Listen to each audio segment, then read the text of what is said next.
سبحان اللہ وبحمدہ عدد خلقہ ورضا نفسہ وزنۃ عرشہ ومداد کلماتہ سبحان اللہ العظیم۔ اللہم صل علی سیدنا و مولانا محمد معدن الجود والکرم منبع العلم والحلم والحکم وبارک وسلم۔ رب اشرح لی صدری ویسر لی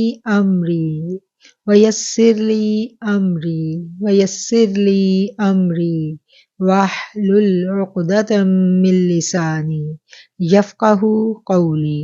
ربی زدنی علما۔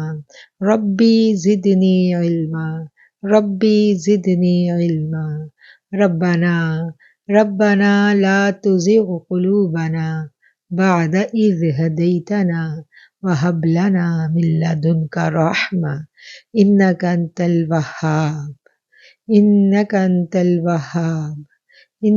انت الوہاب۔ اللہم طہر قلبی من النفاق وعملی من الرياء ولسانی من الکذب وعینی من الخیانة فإنک تعلم خائنة الأعین وما تخفی الصدور۔ آمین ثم آمین۔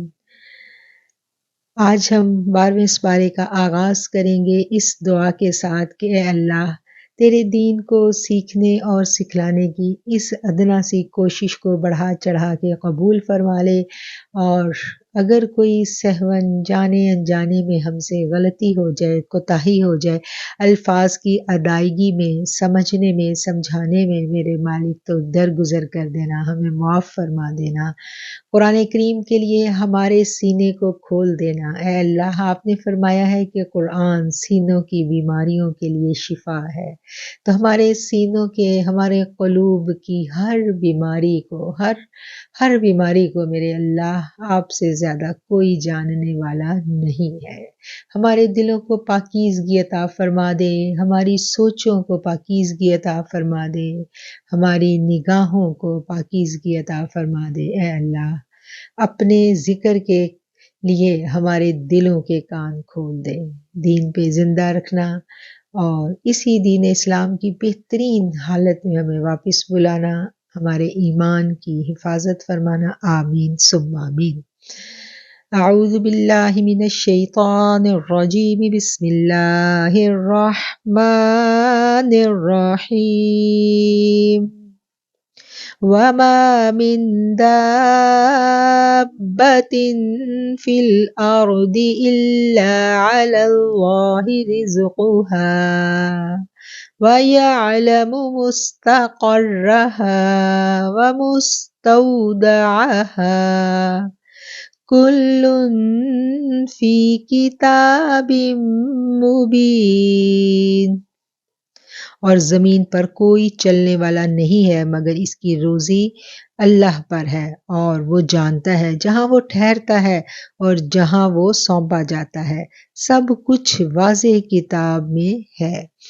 سب کچھ اللہ تعالیٰ نے اس کتاب میں، روشن کتاب میں ہر چیز لکھی ہوئی ہے، اور ہر شخص جو اس دنیا میں آیا اس کے یہاں آنے کا، یہاں سے جانے کا وقت مقرر ہے۔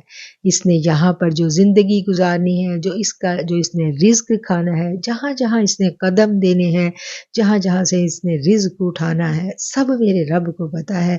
اور میرے رب نے ہماری زندگی کا، ہماری کیا، ہر جاندار، یہاں ہر جاندار کا لفظ آیا جس میں تمام جاندار شامل ہیں، ہر انسان، ہر چرند پرند جو پایا، تمام جاندار جو ہیں ان کے بارے میں میرا رب جو ہے ہر طرح کی معلومات رکھتا ہے، اور میرے رب نے ان سب معلومات کو لکھا ہوا ہے۔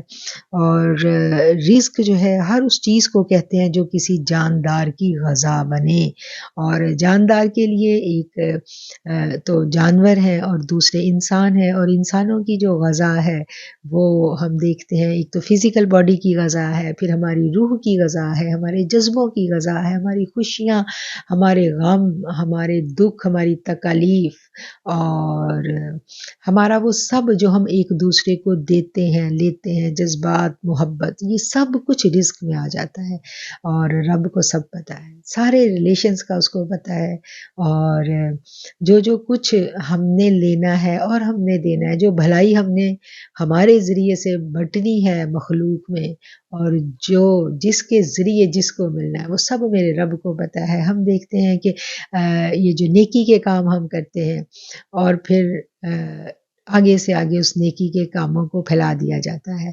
ایک فرد سے دوسرے فرد تک اچھی بات پہنچتی ہے۔ اسلام نے اس چیز کی بہت زیادہ موٹیویشن دی ہے کہ بھلائی کی بات کو آگے سے آگے پھیلاؤ، اور آقا علیہ الصلوۃ والسلام کی دعا ہے اس شخص کے لیے کہ آپ نے فرمایا اللہ اس کے چہرے کو تر و تازہ رکھے جو میری بات سنے اور آگے پھیلا دے۔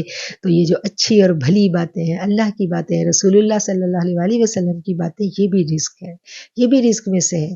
اور جیسے ہم بانٹتے ہیں اللہ کی راہ میں دیا ہوا پیسہ، روزی، پھل کھانا اللہ کی راہ میں دیتے ہیں نا، اسی طرح ہمیں اللہ کی راہ میں وہ علم بھی بانٹنا ہے، اللہ کے پیارے بندوں تک پہنچانے کے لیے ہمیں کوشاں رہنا ہے۔ جن کی طلب، جن کی پیاس ہے، ان تک ہم ضرور علم بانٹنے کا سبب بن جائیں، ہم کوشش کریں بھلائی کی بات کو آگے سے آگے پھیلانے کی۔ یہ تو ضمناً باتیں تھی، اب ہم آتے ہیں اس آیت کی طرف۔ اور نہیں ہے کوئی جاندار زمین میں مگر اللہ کے ذمہ ہے اس کا رزق، یعنی جو بھی اس کی زندگی کا رزق ہے، اس کے جسم کا رزق، اس کی روح کا رزق، سب میرے رب کے ذمہ ہے، وہ جانتا ہے۔ اس کے ٹھہرنے کی جگہ کو وَيَعْلَمُ مُسْتَقَرَّهَا وَمُسْتَوْدَعَهَا، مستقر کہتے ہیں قرار پکڑنے کی جگہ کو، اور مستقر سے مراد اس دنیا میں اس کے ٹھہرنے کی جگہ ہے، اور مستودع سے مراد کیا ہے؟ ودیت رکھے جانے کی جگہ مراد کیا ہے؟ قبر۔ ہر فرد کی کہاں آخری آرام گاہ بننی ہے؟ قبر کی مٹی جو ہمارے لیے لکھ دی گئی، ہم نے وہاں پہنچ جانا ہے، وہ لکھ دی گئی جگہ اللہ کو پتہ ہے وہ کہاں پر ہے، اور ہم نے وہاں پہنچنا ہے۔ یہ سب باتیں میرے رب کے علم میں ہیں۔ وَهُوَ الَّذِي خَلَقَ السَّمَاوَاتِ وَالْأَرْضَ فِي سِتَّةِ أَيَّامٍ وَكَانَ عَرْشُهُ عَلَى الْمَاءِ لِيَبْلُوَكُمْ أَيُّكُمْ أَحْسَنُ عَمَلًا وَلَئِنْ قُلْتَ إِنَّكُمْ مَبْعُوثُونَ مِنْ بَعْدِ الْمَوْتِ لَيَقُولَنَّ الَّذِينَ كَفَرُوا إِنْ هَذَا إِلَّا سِحْرٌ مُبِينٌ۔ اور وہی ہے جس نے زمین و آسمان 6 دن میں بنائے، اس کا تخت پانی پر تھا تاکہ تمہیں آزمائے کہ تم میں سے کون اچھا کام کرتا ہے، اور اگر تم کہو گے کہ مرنے کے بعد اٹھو گے تو منکرین یہ کہیں گے کہ یہ تو صریحاً جادو ہے۔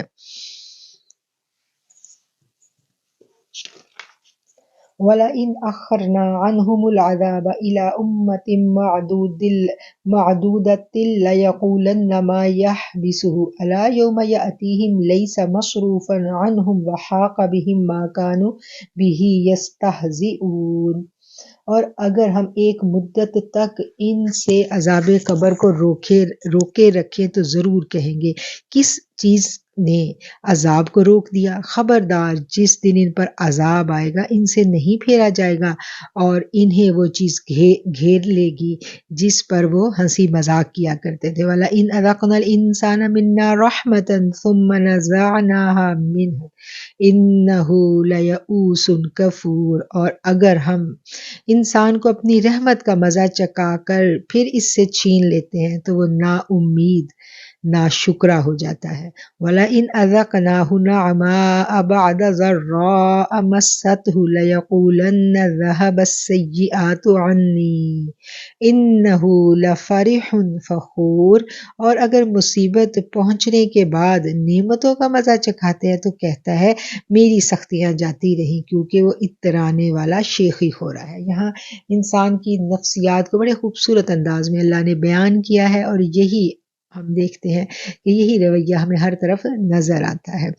حالانکہ اللہ کیا کہتا ہے کہ جو بھی بھلائی آتی ہے اللہ کی طرف سے ہے، اور جب اللہ چاہتا ہے دنوں کو پھیر دیتا ہے۔ اگر خوشحالی کے بعد برا وقت آ جائے اور برے وقت کے بعد خوشحالی آ جائے، تو دونوں اوقات میں ہمارا رویہ یہی رہنا چاہیے کہ یہ سب میرے رب کا کرم ہے۔ جب کرم کا وقت آتا ہے تو ہمیں یہ لگ رہا ہوتا ہے کہ یہ جو ہم پہ کرم ہو رہا ہے یہ صرف اور صرف ہماری اپنی بیسٹ پلاننگ کی وجہ سے ہے، ہماری اپنی عقل کی وجہ سے ہے، جبکہ یہ سب اللہ کا کرم ہوتا ہے اور اللہ ہی ہے۔ اللہ کہتے ہیں ندابل ہوا، ہم پھیر دیتے ہیں دنوں کو، اللہ ہی پھیرتا ہے دنوں کو، ہم نے کوشش کرنی ہے اور بھروسہ اسی پر کرنا ہے۔ الا الذین صبروا وعملوا الصالحات اولئک لهم مغفرۃ واجر کبیر، مگر جو لوگ صبر کرتے ہیں، نیکیاں کرتے ہیں، ان کے لیے بخشش اور بڑا ثواب ہے۔ فلعلک تارک بعض ما یوحی الیک وضائق به صدرک ان یقولوا لولا انزل علیہ کنز او جاء معه ملک انما انت نذیر واللہ علی کل شیء وکیل۔ پھر شاید آپ اس میں سے کچھ چھوڑ بیٹھیں گے جو آپ کی طرف وحی کیا گیا ہے، اور ان کے اس کہنے سے آپ کا دل تنگ ہوگا کہ اس پر کوئی خزانہ کیوں نہیں اترا یا اس کے ساتھ کوئی فرشتہ کیوں نہیں آیا۔ آپ تو محض ڈرانے والے ہیں اور اللہ ہر چیز کا ذمہ دار ہے۔ اچھا، یہ آیت جو ہے یہ اللہ تعالیٰ اپنے پیارے حبیب کو بتا رہے ہیں کہ آپ کی ڈیوٹی جو ہے صرف اور صرف آگے پیغام کو پہنچا دینا ہے، یہ قبول کریں نہ کریں، آپ نے اس پہ تنگی دل میں محسوس نہیں کرنی، اور یہی حکم، یہی بات جو ہے قیامت تک ہر اللہ کا پیغام پہنچانے والا جو مبلغ ہے، یہ اس کو بھی اس بات کو اپنے پلے سے باندھ لینا ہے۔ یہ بات ہمیں ہمیشہ یاد رکھنی ہے کہ جو بات ہم اللہ کی آگے پہنچا رہے ہیں، اللہ چاہے گا تو اس شخص کو ہدایت دے گا۔ ہدایت دینا انسان کے بس میں نہیں ہے، سگی ماں بھی اپنے بیٹے کو، اپنی اولاد کو ہدایت پر نہیں لا سکتی اگر اللہ کی مدد شامل حال نہ ہو۔ ابھی ہم آگے پڑھیں گے حضرت نوح کا واقعہ، تو حضرت نوح جو تھے، ان کی بیوی، ان کا بیٹا اپنے گھر میں نافرمانی تھی، تو یہ واقعات، یہ باتیں ہمارا بھروسہ رب پر اور پختہ کر دیتے ہیں، اور یقین ہو جاتا ہے ہمیں کہ واقعتاً ہدایت صرف اللہ کے لیے ہے، ہمارا کام پہنچا دینا ہے، اپنی نیت کی حفاظت کرنا ہمارا کام ہے، آگے دعا کر سکتے ہیں، اس کے علاوہ اور کچھ ہمارے اختیار میں نہیں ہے۔ ام یقولون افتراہ قل فأتوا بعشر سور مثلہ مفتریات وادعوا من استطعتم من دون اللہ ان کنتم صادقین۔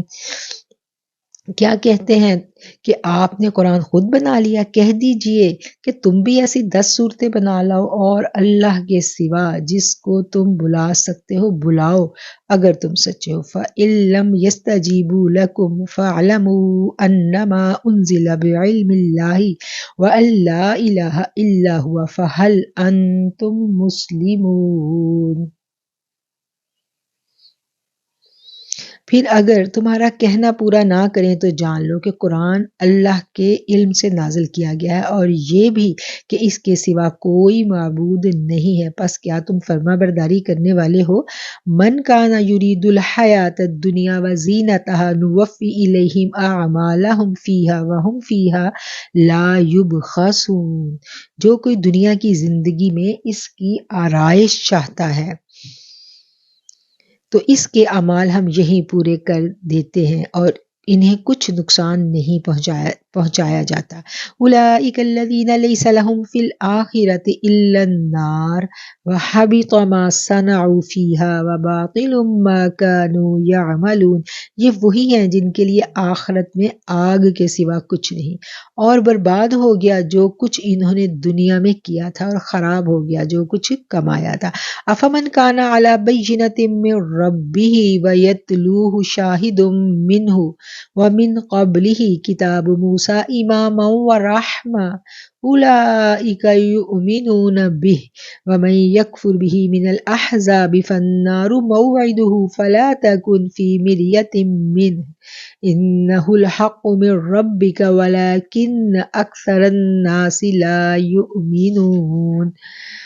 بھلا وہ شخص جو اپنے رب کے صاف رستے پر ہو اور اس کے ساتھ اللہ کی طرف سے ایک گواہ بھی ہو، اور اس سے پہلے موسیٰ علیہ السلام کی کتاب گواہ تھی جو امام اور رحمت تھی۔ یہی لوگ قرآن کو مانتے ہیں، اور جو سب فرقوں میں سے اس کا منکر ہو اس کا ٹھکانہ دوزخ ہے۔ تو قرآن کی طرف سے شبے میں نہ رہو، بے شک یہ آپ کے رب کی طرف سے حق ہے، لیکن اکثر لوگ ایمان نہیں لاتے۔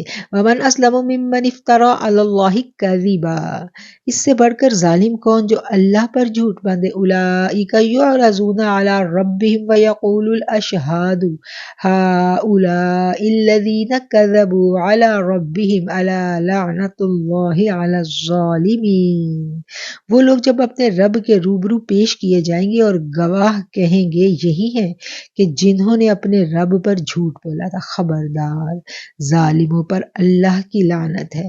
الذین یصدون عن سبیل اللہ ویبغونہا عوجا وہم بالآخرۃ ہم کافرون، جو اللہ کی راہ سے روکتے ہیں اور اس میں کجی پیدا کرنا چاہتے ہیں، وہی آخرت کے منکر ہیں۔ اولئک لم یکونوا معجزین فی الارض وما کان لهم من دون اللہ من اولیاء یضاعف لهم العذاب ما كانوا يستطيعون السمع وما كانوا يبصرون، یہ لوگ زمین میں عاجز کرنے والے نہیں تھے، اور ان کے لیے سوائے اللہ کے کوئی دوست نہیں تھا، انہیں دگنا عذاب دیا جائے گا۔ یہ لوگ سن نہیں سکتے تھے اور نہ ہی دیکھتے تھے۔ اولئک الذین خسروا انفسهم وضل عنهم ما كانوا يفترون، انہوں نے اپنے آپ کو خسارہ میں ڈال دیا اور ان سے ضائع ہو گیا جو جھوٹ وہ باندھتے تھے۔ لا جرم انہم فی الآخرۃ ہم الاخسرون، بے شک یہی لوگ آخرت میں سب سے زیادہ نقصان والوں میں ہوں گے۔ ان الذین آمنوا وعملوا الصالحات واخبتوا الی ربہم اولئک اصحاب الجنہ ہم فیہا خالدون، البتہ جو لوگ ایمان لائے اور نیک کام کیے اور اپنے رب کے سامنے عاجزی کی، وہ جنت میں رہنے والے ہیں، وہ اس میں ہمیشہ رہیں گے۔ مثل الفریقین کالاعمی والاصم والبصیر والسمیع هل یستویان مثلا افلا تذکرون، دونوں فریقین کی مثال ایسی ہے جیسے ایک اندھا اور بہرا اور دوسرا دیکھنے والا اور سننے والا، کیا دونوں کا حال برابر ہے؟ پھر تم کیوں نہیں سمجھتے؟ وَلَقَدْ أَرْسَلْنَا نُوحًا إِلَىٰ قَوْمِهِ إِنِّي لَكُمْ نَذِيرٌ مُبِينٌ، اور ہم نے نوح کو اس کی قوم کی طرف بھیجا، بے شک میں تمہیں صاف ڈرانے والا ہوں۔ آیت نمبر 25 ہم پڑھ رہے ہیں، اب 26 پڑھیں گے۔ اللہ تعبدوا الا اللہ انی اخاف علیکم عذاب یوم علیم، کہ اللہ کے سوا کسی کی عبادت مت کرو، بے شک تم پر دردناک دن کے عذاب سے ڈرتا ہوں۔ فقال الملأ الذين كفروا من قومه ما نراك إلا بشرا مثلنا وما نراك اتبعك إلا الذين هم أراذلنا بادي الرأي وما نرى لكم علينا من فضل بل نظنكم كاذبين، پھر اس کی قوم کے جو کافر سردار تھے بولے، ہمیں تو تم ہم جیسے ہی دکھائی دیتے ہو، اور ہمیں تو تمہارے پیروکار وہی نظر آتے ہیں جو ہم میں سے ذلیل ہیں، وہ بھی سرسری نظر سے، اور ہم تم میں سے اپنی فضیلت بھی نہیں پاتے بلکہ تمہیں جھوٹا خیال کرتے ہیں۔ اب ہم دیکھتے ہیں کہ جب بھی اللہ کا پیغام لے کر کوئی دنیا میں، جب کسی بھی قوم میں کوئی پیغمبر آیا یا آج دن تک کسی جگہ اللہ کے مبلغین پہنچتے ہیں، تو وہاں پر سب سے پہلے جو دعوت حق کو قبول کرنے والے ہوتے ہیں وہ وہاں کے عمرہ نہیں ہوتے، وہ وہاں کے غریب لوگ ہوتے ہیں۔ اور اس قوم کے ساتھ بھی یہی تھا کہ جب حضرت نوح علیہ السلام ان کے پاس دعوت حق لے کر پہنچے تو وہاں کے جو غربا تھے انہوں نے دعوت کو قبول کر لیا۔ اب جو وہاں کے سردار تھے وہ اس پر معترض ہو رہے ہیں کہ ہم تو تمہارے پاس اپنے علاقے کے سب سے ذلیل لوگوں کو پاتے ہیں، مطلب غریبوں کو وہ ان کی نگاہ میں غریب آدمی جو ہے کوئی اس کی وقت نہیں ہوتی سرداروں کی نظر میں، تو وہ اس بات پر معترض ہو رہے ہیں۔ اور یہ تب بھی تھا، ہزاروں سال پہلے بھی تھا، اور آج بھی ہے کہ آج بھی جو امیر بندہ ہے اس کو یہ لگ رہا ہوتا ہے کہ یہ جو دین پر چلنے والے ہیں یہ تو غریب لوگ ہیں، اور ان کے پاس یعنی ہم جا کے بیٹھے، ہم ان کے برابر بیٹھے، مطلب وہ امیر بندہ جس کو اللہ دنیا کا مال و دولت دے دے، اس کے اندر پھر غیر محسوس طریقے سے ایک تکبر آ جاتا ہے، اور وہی تکبر پھر اس کو برباد کر دیتا ہے۔ اور جو شخص اللہ کا مال آنے کے بعد اللہ کی طرف رجوع رکھے دل کو، اور اس کو یہ احساس رہے کہ یہ میرے رب کا فضل ہے، جب چاہے واپس لے لے، تو پھر تکبر جو ہے نہیں آتا۔ تو ایمان والوں کے پاس جب مال آتا ہے تو وہ اور جھک جاتے ہیں، اور جن کے دلوں میں کجی ہے، ایمان نہیں ہے، ان کے پاس جب مال آتا ہے تو وہ دوسری مخلوق کو اپنے آپ سے کمتر سمجھنے لگتے ہیں۔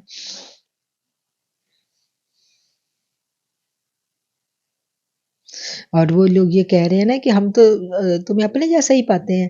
ان لوگوں نے کہا نا انسان اپنے جیسا ہی دیکھتے، ہم نہیں دیکھتے کہ تمہاری پیروی کرتے ہوئے بجز ان لوگوں کے جو ہم میں حقیر اور ذلیل ہیں ظاہر میں، اور ہم نہیں دیکھتے تمہیں کہ ہم پر کوئی فضیلت حاصل ہے۔ مطلب ہمیں تو یہ لگ رہا ہے وہ جیسے کہ ان کا یہ تصور شاید ہوگا جیسے مشرکین مکہ کا بھی تھا کہ اگر آپ پیغمبر ہو تو آپ کے ساتھ فرشتے کیوں نہیں ہیں، پروٹوکول کیوں نہیں ہے، تو آپ تو ہمارے جیسے انسان ہو۔ تو یہ اعتراضات پہلے بھی کیے گئے، پہلے پیغمبروں کو بھی ایسی ہی باتوں کا سامنا کرنا پڑا۔ قال یا قوم ارأیتم ان کنت علی بینۃ من ربی وآتانی رحمۃ من عنده فعمیت علیکم انلزمکموها وانتم لها کارہون۔ اس نے کہا اے میری قوم دیکھو، اگر میں اپنے رب کی طرف سے صاف رستے پر ہوں اور اس نے مجھ پر اپنے ہاں سے رحمت بھیجی ہو، پھر وہ تمہیں نہ دکھائی دے تو کیا میں زبردستی تمہارے گلے مر دوں اور تم اس سے نفرت کرتے ہو۔ اب حضرت نوح کا جو جواب ہے وہ یہاں پر اللہ تعالیٰ بیان فرما رہے ہیں کہ حضرت نوح نے اپنی قوم سے کہا کہ اگر میرے پاس روشن دلیل ہے جو میرے رب نے مجھے عطا کی ہے، اور ایسی رحمت ہے جو تم سے پوشیدہ ہے، اگر تمہیں وہ رحمت وہ حق جو ہے تمہیں اس کی نہیں سمجھ آ رہی، اللہ نے تم پہ ظاہر نہیں کیا، تو میں زبردستی تمہارے اوپر وہ ظاہر نہیں کر سکتا۔ اور یہ پیغام جو ہے یہ کل بھی تھا، یہ آج بھی ہے، جس کو قرآن سے پیغام حق اللہ نے پہنچانا ہوتا ہے وہ پہلی ہی دعوت پر لبیک کہتا ہے۔ وہ قرآن کو سنتا ہے تو پھر اس کا دل مچل جاتا ہے اور وہ قرآن سننے بیٹھ جاتا ہے۔ جس کو اللہ نے ہدایت دینی ہوتی ہے اس کو دین کی سمجھ دے دیتا ہے، اور جس کو دین کی سمجھ دینی ہوتی ہے اس کو قرآن کا شغف مل جاتا ہے۔ ہمیں دعا کرنی چاہیے کہ اے اللہ تو ہمیں ہماری نسلوں کو قرآن کا شغف دے دے، قرآن کی محبت دے دے، اور قرآن کی روشنی سے ہمارے وجود منور ہو جائیں۔ اور یہ قرآن کی روشنی جو ہے یہ اتنی چکا چوندھ والی ہے، لیکن جن کے دل اندھے ہوں انہیں یہ روشنی دکھائی نہیں دیتی، کل بھی نہیں دیتی تھی اور آج بھی نہیں دیتی۔ اور یہ بات ہمیں سمجھ لینی ہے کہ یہ روشنی، یہ حق کی روشنی اسے ہی دکھائی دیتی ہے جس کو میرا رب دکھائے۔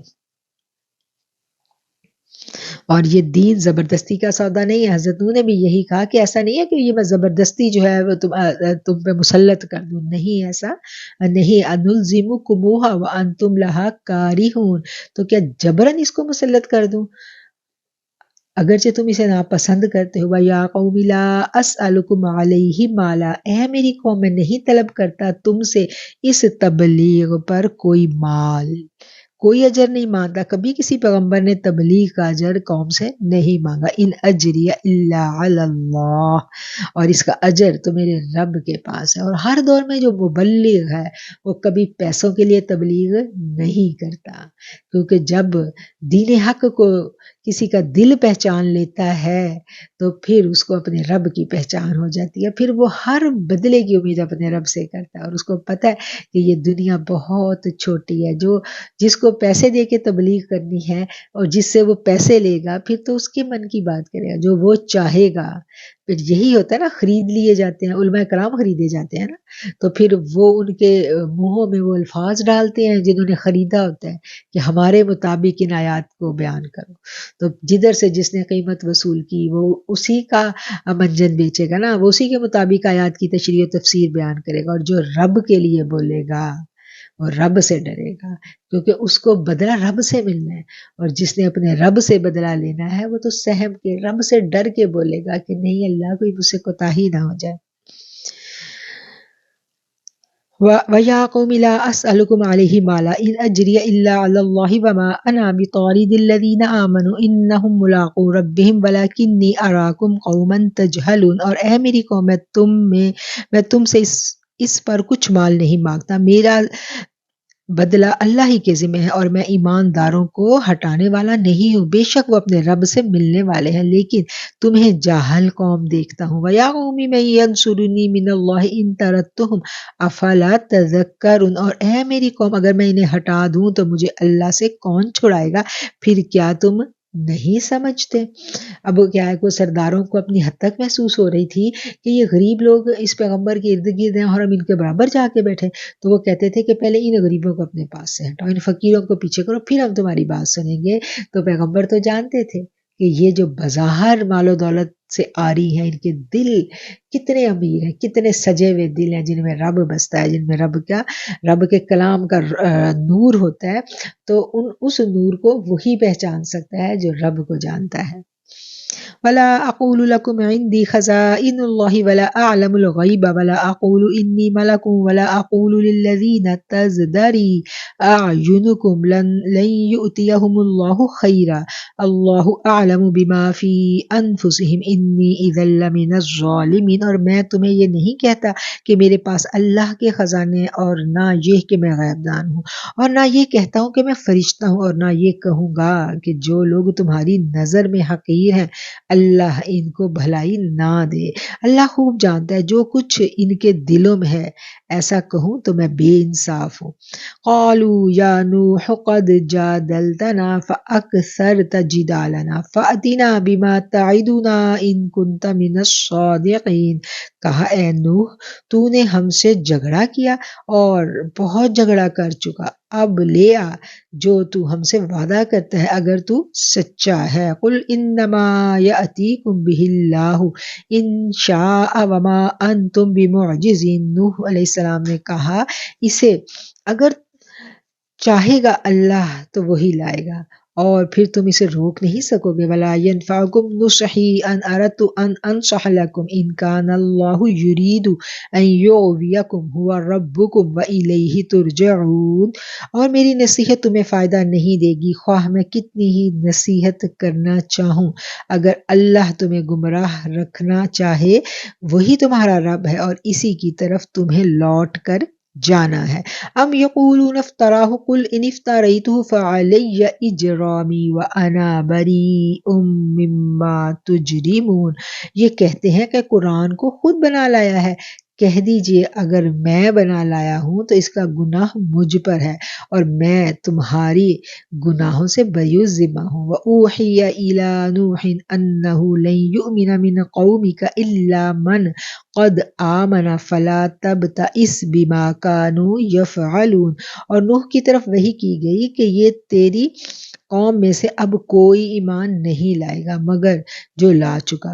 پھر غم نہ کرو ان کے کاموں پر جو وہ کر رہے ہیں. وَاصْنَعِ الْفُلْكَ بِأَعْيُنِنَا وَوَحْيِنَا وَلَا تُخَاطِبْنِي فِي الَّذِينَ ظَلَمُوا إِنَّهُمْ مُغْرَقُونَ. اور ہمارے روبرو ہمارے حکم سے کشتی بنا لو اور ظالموں کے حق میں مجھ سے کوئی بات مت کرو، بے شک وہ غرق کیے جائیں گے.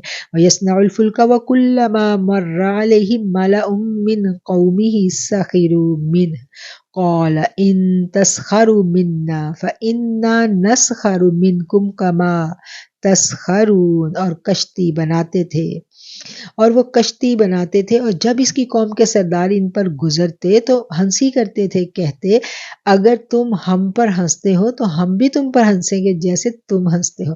فَسَوْفَ تَعْلَمُونَ مَن يَأْتِيهِ عَذَابٌ يُخْزِيهِ وَيَحِلُّ عَلَيْهِ عَذَابٌ مُقِيمٌ، تمہیں جلدی معلوم ہو جائے گا کہ کس پر عذاب آتا ہے جو اسے رسوا کرے گا، اور کس پر دائمی عذاب اترتا ہے۔ حتی اذا جاء امرنا وفارت النور قل نحمل فيها من كل زوجين اثنين واهلك الا من سبق عليه القول ومن آمن وما آمن معه الا قلیل۔ یہ آیت نمبر ہے 40۔ اور نوح نے کہا سوار ہو جاؤ اس کشتی میں اللہ کے نام کے ساتھ، اس کا چلنا، اس کا لنگر انداز ہونا، بے شک میرا پروردگار غفور الرحیم ہے۔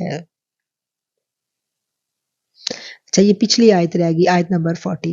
یہاں تک کہ جب ہمارا حکم پہنچا اور سیلاب نے جوش مارا، اور ہم نے کہا کشتی میں ہر قسم کے جوڑے نر مادہ چڑھا لیجئے اور اپنے گھر والوں کو مگر وہ نہیں بٹھاؤ جن کے متعلق فیصلہ ہو چکا، اور سب ایمان والوں کو بٹھا لو، اور اس کے ساتھ ایمان تو بہت کم لوگ لائے تھے، اور کہا اس میں سوار ہو جاؤ، اس کا چلنا ٹھہرنا اللہ کے نام سے ہے، بے شک میرا رب بخشنے والا مہربان ہے۔ وَهِيَ تَجْرِي بِهِمْ فِي مَوْجٍ كَالْجِبَالِ وَنَادَى نُوحٌ ابْنَهُ وَكَانَ فِي مَعْزَلٍ يَا بُنَيَّ ارْكَبْ مَعَنَا وَلَا تَكُن مَعَ الْكَافِرِينَ۔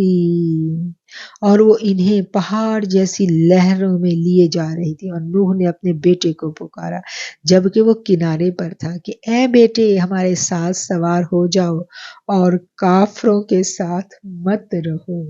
وقت کے پیغمبر تھے، سگی اولاد تھی، اس کے نصیب میں ہدایت نہیں تھی تو اس کو نہیں ملی۔ پیغمبر تڑپ رہے ہیں، پریشان ہیں، بیٹے کو اولاد ہے، آواز دے رہے ہیں کہ آ جاؤ آ جاؤ سوار ہو جاؤ کشتی میں، لیکن میرے رب کا فیصلہ کچھ اور تھا۔ تو یہ واقعہ جو ہے یہ خاص طور پر ہم دیکھتے ہیں کہ ہم ماؤں کے لیے اس میں بڑا سبق ہے کہ ماں کو یہ لگ رہا ہوتا ہے کہ شاید میں اگر اپنے بچوں کو بہت اچھا پال لوں گی تو وہ ایمان میں یقیناً بہت اچھے چلے جائیں گے، اور ہم ماں کو کوشش بھی کرنی ہے، ہمت بھی کرنی ہے، لیکن نتیجہ ہمارے اختیار میں نہیں ہے۔ ہمیں اس بات کو سمجھ جانا ہے کہ اولاد ہمارے پاس امانت ہے، رب کی، رب العالمین کی یہ امانت ہے، یہ بندے اللہ کے ہیں، پہلا حق رب کا ہے ان پر۔ وہ رب چاہے تو انہیں ہدایت دے دے۔ ایک ماں اپنی ذمہ داری پوری کر سکتی ہے احسن طریقے سے، ایک باپ رزق حلال کھلا سکتا ہے انہیں، لیکن ہدایت نہ ماں کے اختیار میں نہ باپ کے اختیار میں، کہ جس کو میرا رب چاہے ہدایت اسی کو ملے گی۔ وہ پیغمبر تھے، اپنے بیٹے کو نہیں بچا سکے، تو ہم یہاں دعا کرتے ہیں رب سے کہ اللہ ہماری اولادوں کو ہدایت دینا، ہمارے بچوں کو ہدایت دینا، انہیں دوزخ کا ایندھن نہ بننے دینا مولا، ہمارے بچوں کو ہماری اکھیوں کی ٹھنڈک بنانا، اور ہمارے لیے بہترین صدقہ جاریہ بنانا۔ بچوں کے لیے جہاں ہم کوششیں کرتے ہیں، جتنی بھی محنت کر لیں، یہ دعا ہی ہے، یہ صرف ہماری دعائیں ہیں جو رب سن لے تو ان کے دل بدل جائیں، اور اگر کسی کی اولاد کے لیے اللہ کا فیصلہ آ جائے کہ اس کے لیے امتحان ہے تو پھر وہ امتحان رب کے سوا کوئی ٹال نہیں سکتا۔ ہاں، اس ماں کو صبر کرنے پر اللہ کا اجر ہے، اس ماں کو اللہ دے گا جو ماں صبر کرے گی، لیکن نتیجہ ماں کے اختیار میں نہیں ہے۔ آیت نمبر 43۔ قال سآوی الی جبل یعصمنی من الماء قال لا عاصم اليوم من امر اللہ الا من رحم وحال بینہما الموج فکان من المغرقین۔ کیا میں ابھی کسی پہاڑ کی پناہ لے لیتا ہوں جو مجھے پانی سے بچا لے گا؟ کہا آج اللہ کے حکم سے کوئی بچانے والا نہیں ہے مگر جس پر وہ رحم کرے۔ وہ دونوں کے درمیان موج حائل ہو گئی، پھر ڈوبنے والوں میں ہو گیا۔ اب وہ باپ کشتی میں تڑپ رہا ہے، لیکن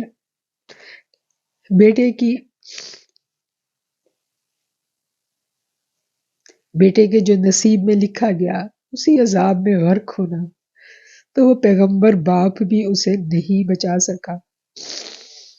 جب رب کا فیصلہ آ جائے تو پھر بس اللہ تعالیٰ ہم سب پہ رحم فرمائے، سب ماؤں کے بچوں کو اللہ کریم ہدایت میں رکھے اور ایمان کی بہترین حالت میں رکھے، آمین ثم آمین۔ وَقِيلَ يَا أَرْضُ ابْلِعِي مَاءَكِ وَيَا سَمَاءُ أَقْلِعِي وَغِيضَ الْمَاءُ وَقُضِيَ الْأَمْرُ وَاسْتَوَتْ عَلَى الْجُودِيِّ وَقِيلَ بُعْدًا لِلْقَوْمِ الظَّالِمِينَ۔ اور حکم آیا اے زمین اپنا پانی نکل جا، اور اے آسمان تھم جا، اور پانی سکھا دیا گیا اور کام ہو چکا، اور کشتی جودی پہاڑ پر ٹھہر گئی، اور کہہ دیا گیا ظالموں پر لعنت ہے۔ وَقِيلَ بُعْدًا لِلْقَوْمِ الظَّالِمِينَ۔ اب دیکھیں جب کتنے بڑے بڑے سردار تھے، کیسے مذاق اڑاتے تھے، سب تہس نہس ہو گئے۔ وہ بیٹا جس کو باپ پکار رہا ہے کہ آ جاؤ کشتی میں، آ جاؤ اللہ کی فرما برداری میں، تو وہ اپنی تعویلیں پیش کر رہا ہے۔ آج بھی ایسا ہوتا ہے نا، آج بھی ایسا ہوتا ہے کہ جب ہم بلاتے ہیں کسی کو تو اس کے پاس بڑی تعویلیں ہوتی ہیں، بڑی تعویلیں ہوتی ہیں، اور شیطان نے ان کو ایسے کیا کہنا چاہیے اندھا کر دیا ہوتا ہے کہ انہیں نہیں سمجھ آ رہی ہوتی کہ کوئی ان کو اگر قرآن کی طرف بلا رہا ہے، ہدایت کی طرف بلا رہا ہے، تو ان کو لگ رہا ہوتا ہے کہ یہ تو پاگل ہے، یہ تو دیوانہ ہے، عقل تو یہ نہیں کہتی۔ اور آج تو سائنس اور ٹیکنالوجی کا دور ہے، آج تو کوئی بات ہی اور ہے، آج تو دین مذہب سب میں کنفیوژن ڈال دی گئی ہے، اور اتنا کنفیوز کر دیا گیا ہے کہ دل سخت ہو گئے ہیں۔ جب دل سخت ہو جائے تو پھر اس میں زرخیزی نہیں ہوتی، پتھروں پر فصل نہیں ہوا کرتی۔ یہ جو دلوں کا گداز ہے یہ رب کی نعمت ہے، اور دل میں گداز جو ہے یہ غم پیدا کرتا ہے، یہ محبت پیدا کرتی ہے۔ جب تک غم نہ ہو، زندگی میں محبت نہ ہو، زندگی میں امتحان نہ ہو، دلوں میں گداز پیدا نہیں ہوتا۔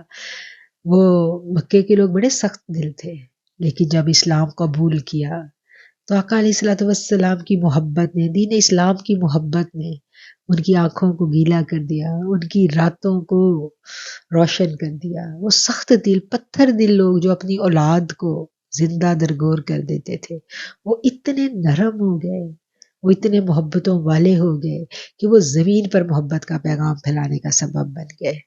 تو یہ دین ہی ہے جو دلوں کو بدلتا ہے، یہ محبت ہی ہے جو دلوں میں گداز پیدا کرتی ہے، اور یہ دلوں کا گداز ایمان کی علامت۔ اللہ کریم ہم سب کے دلوں کو میرا مالک یہ گداز نصیب کرے، یہ اپنے دین کی سچی اور سچی محبت ہمیں نصیب فرما دے، آمین ثم آمین۔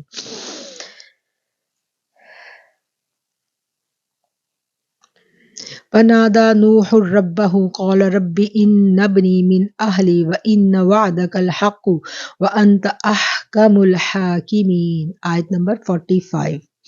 اور نوح نے اپنے رب کو پکارا، اے اللہ میرا بیٹا میرے گھر والوں میں سے ہے، اور بے شک تیرا وعدہ سچا ہے اور تو سب سے بڑا حاکم ہے۔ قال یا نوح انہ لیس من اہلک انہ عمل غیر صالح فلا تسألنی ما لیس لک به علم انی اعظک ان تکون من الجاہلین۔ فرمایا اے نوح وہ تیرے گھر والوں میں سے نہیں ہے کیونکہ اس کے عمل اچھے نہیں تھے، سو مجھ سے مت پوچھو جس کا تجھے علم نہیں۔ میں تمہیں نصیحت کرتا ہوں کہ کہیں جاہلوں میں سے نہ ہو جانا۔ اب یہاں پر ایک اور بڑا ایک باریک سا پوائنٹ ہے جو اللہ تعالیٰ ہمیں سمجھا رہا ہے، اس پوائنٹ کو ہم نے سمجھ لینا ہے۔ اگر کسی گھرانے میں بہت نیک گھرانہ ہے، سارے بڑے اللہ سے ڈرنے والے ہیں، اور اس میں کوئی نافرمان بچہ پیدا ہو جاتا ہے، سرکش بچہ پیدا ہو جاتا ہے، اور اس کے نصیب میں ہدایت نہیں ہوتی، اس پہ کوئی دین کی بات اثر نہیں کرتی، تو اس میں گھبرانا ہمیں نہیں چاہیے، صبر سے کام لینا چاہیے۔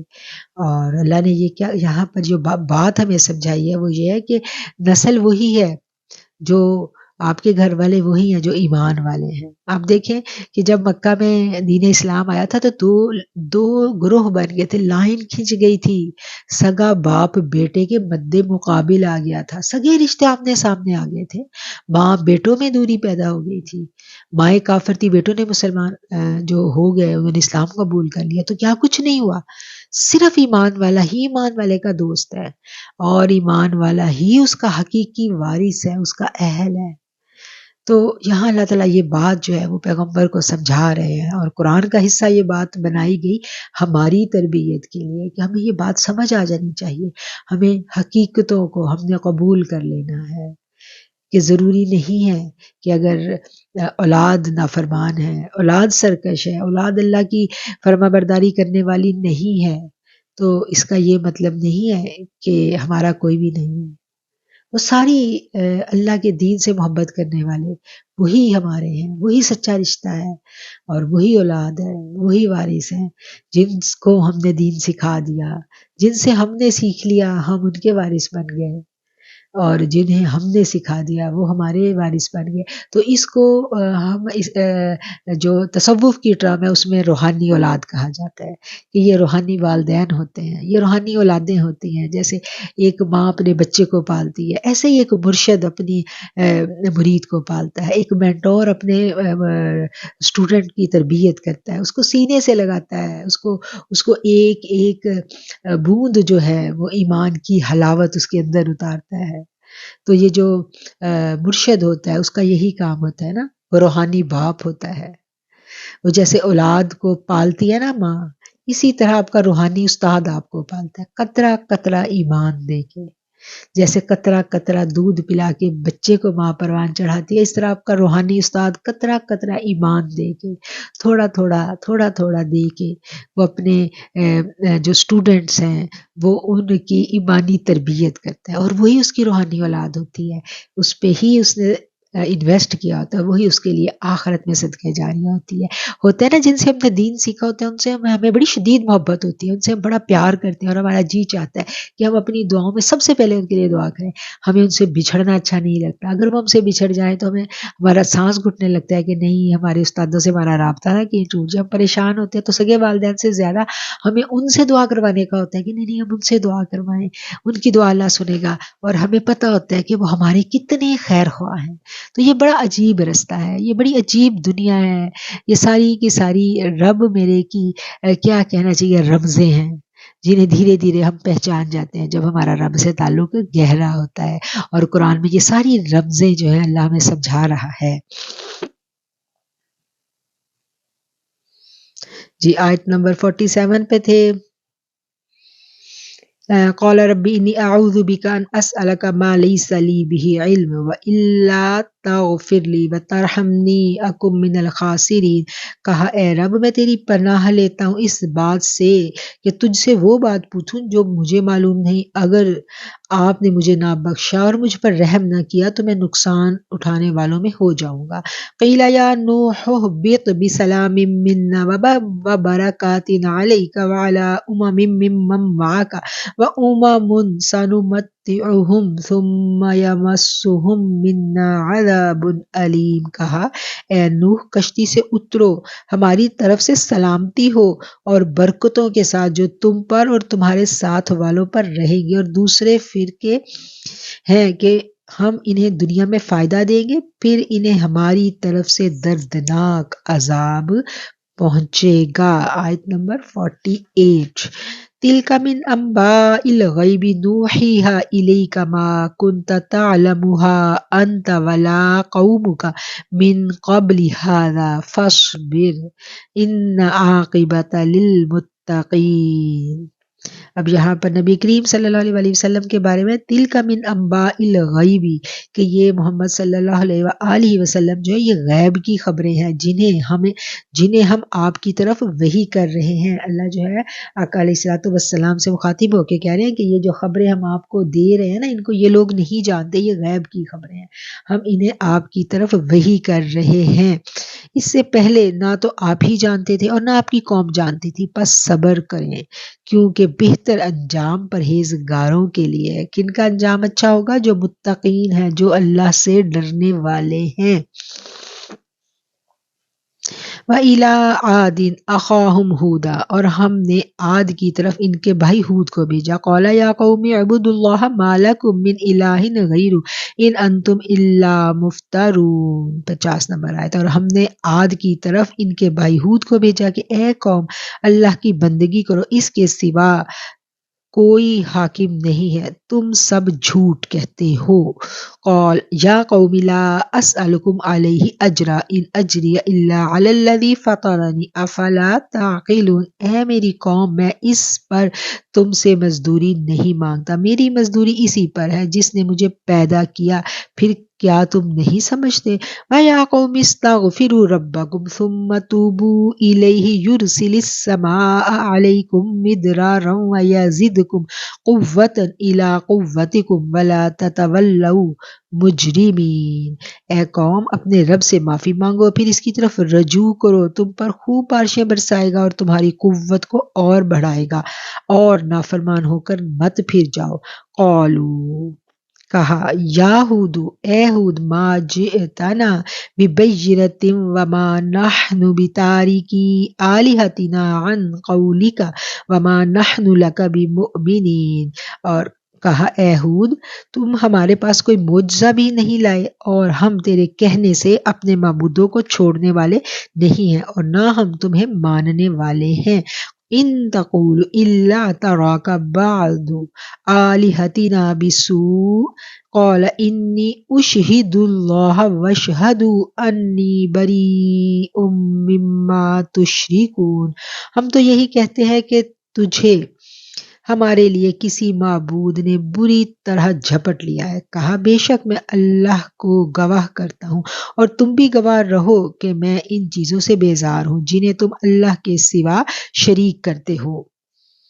من دونہ فکیدونی جمیعا ثم لا تنظرون۔ اس کے سوا سو تم سب مل کر میرے حق میں کوئی برائی کرو پھر مجھے مہلت مت دو۔ انی توکلت علی اللہ ربی و ربکم ما من دابۃ الا هو آخذ بناصیتها ان ربی علی صراط مستقیم۔ میں نے اللہ پر بھروسہ کیا جو میرا اور تمہارا رب ہے، کوئی بھی زمین پر چلنے والا نہیں ہے جس کی چوٹی اس نے نہ پکڑ رکھی ہو، بے شک میرا رب سیدھے رستے پر ہے۔ فَإِن تَوَلَّوْا فَقَدْ أَبْلَغْتُكُم مَّا أُرْسِلْتُ بِهِ إِلَيْكُمْ وَيَسْتَخْلِفُ رَبِّي قَوْمًا غَيْرَكُمْ وَلَا تَضُرُّونَهُ شَيْئًا إِنَّ رَبِّي عَلَىٰ كُلِّ شَيْءٍ حَفِيظٌ۔ پھر اگر تم منہ پھیرو گے تو جو مجھے دے کر بھیجا گیا وہ تمہیں پہنچا دیا، اور میرا رب تمہاری جگہ اور قوم پیدا کر دے گا اور تم اس کا کچھ نہیں بگاڑ سکو گے، بے شک میرا رب ہر چیز کی حفاظت کرنے والا ہے۔ وَلَمَّا جَاءَ أَمْرُنَا نَجَّيْنَا هُودًا وَالَّذِينَ آمَنُوا مَعَهُ بِرَحْمَةٍ مِّنَّا وَنَجَّيْنَاهُم مِّنْ عَذَابٍ غَلِيظٍ۔ اور جب ہمارا حکم آن پہنچا تو ہم نے ہود کو اور انہیں جو اس کے ساتھ ایمان لائے تھے اپنی رحمت سے بچا لی اور ہم نے انہیں سخت عذاب سے نجات دی۔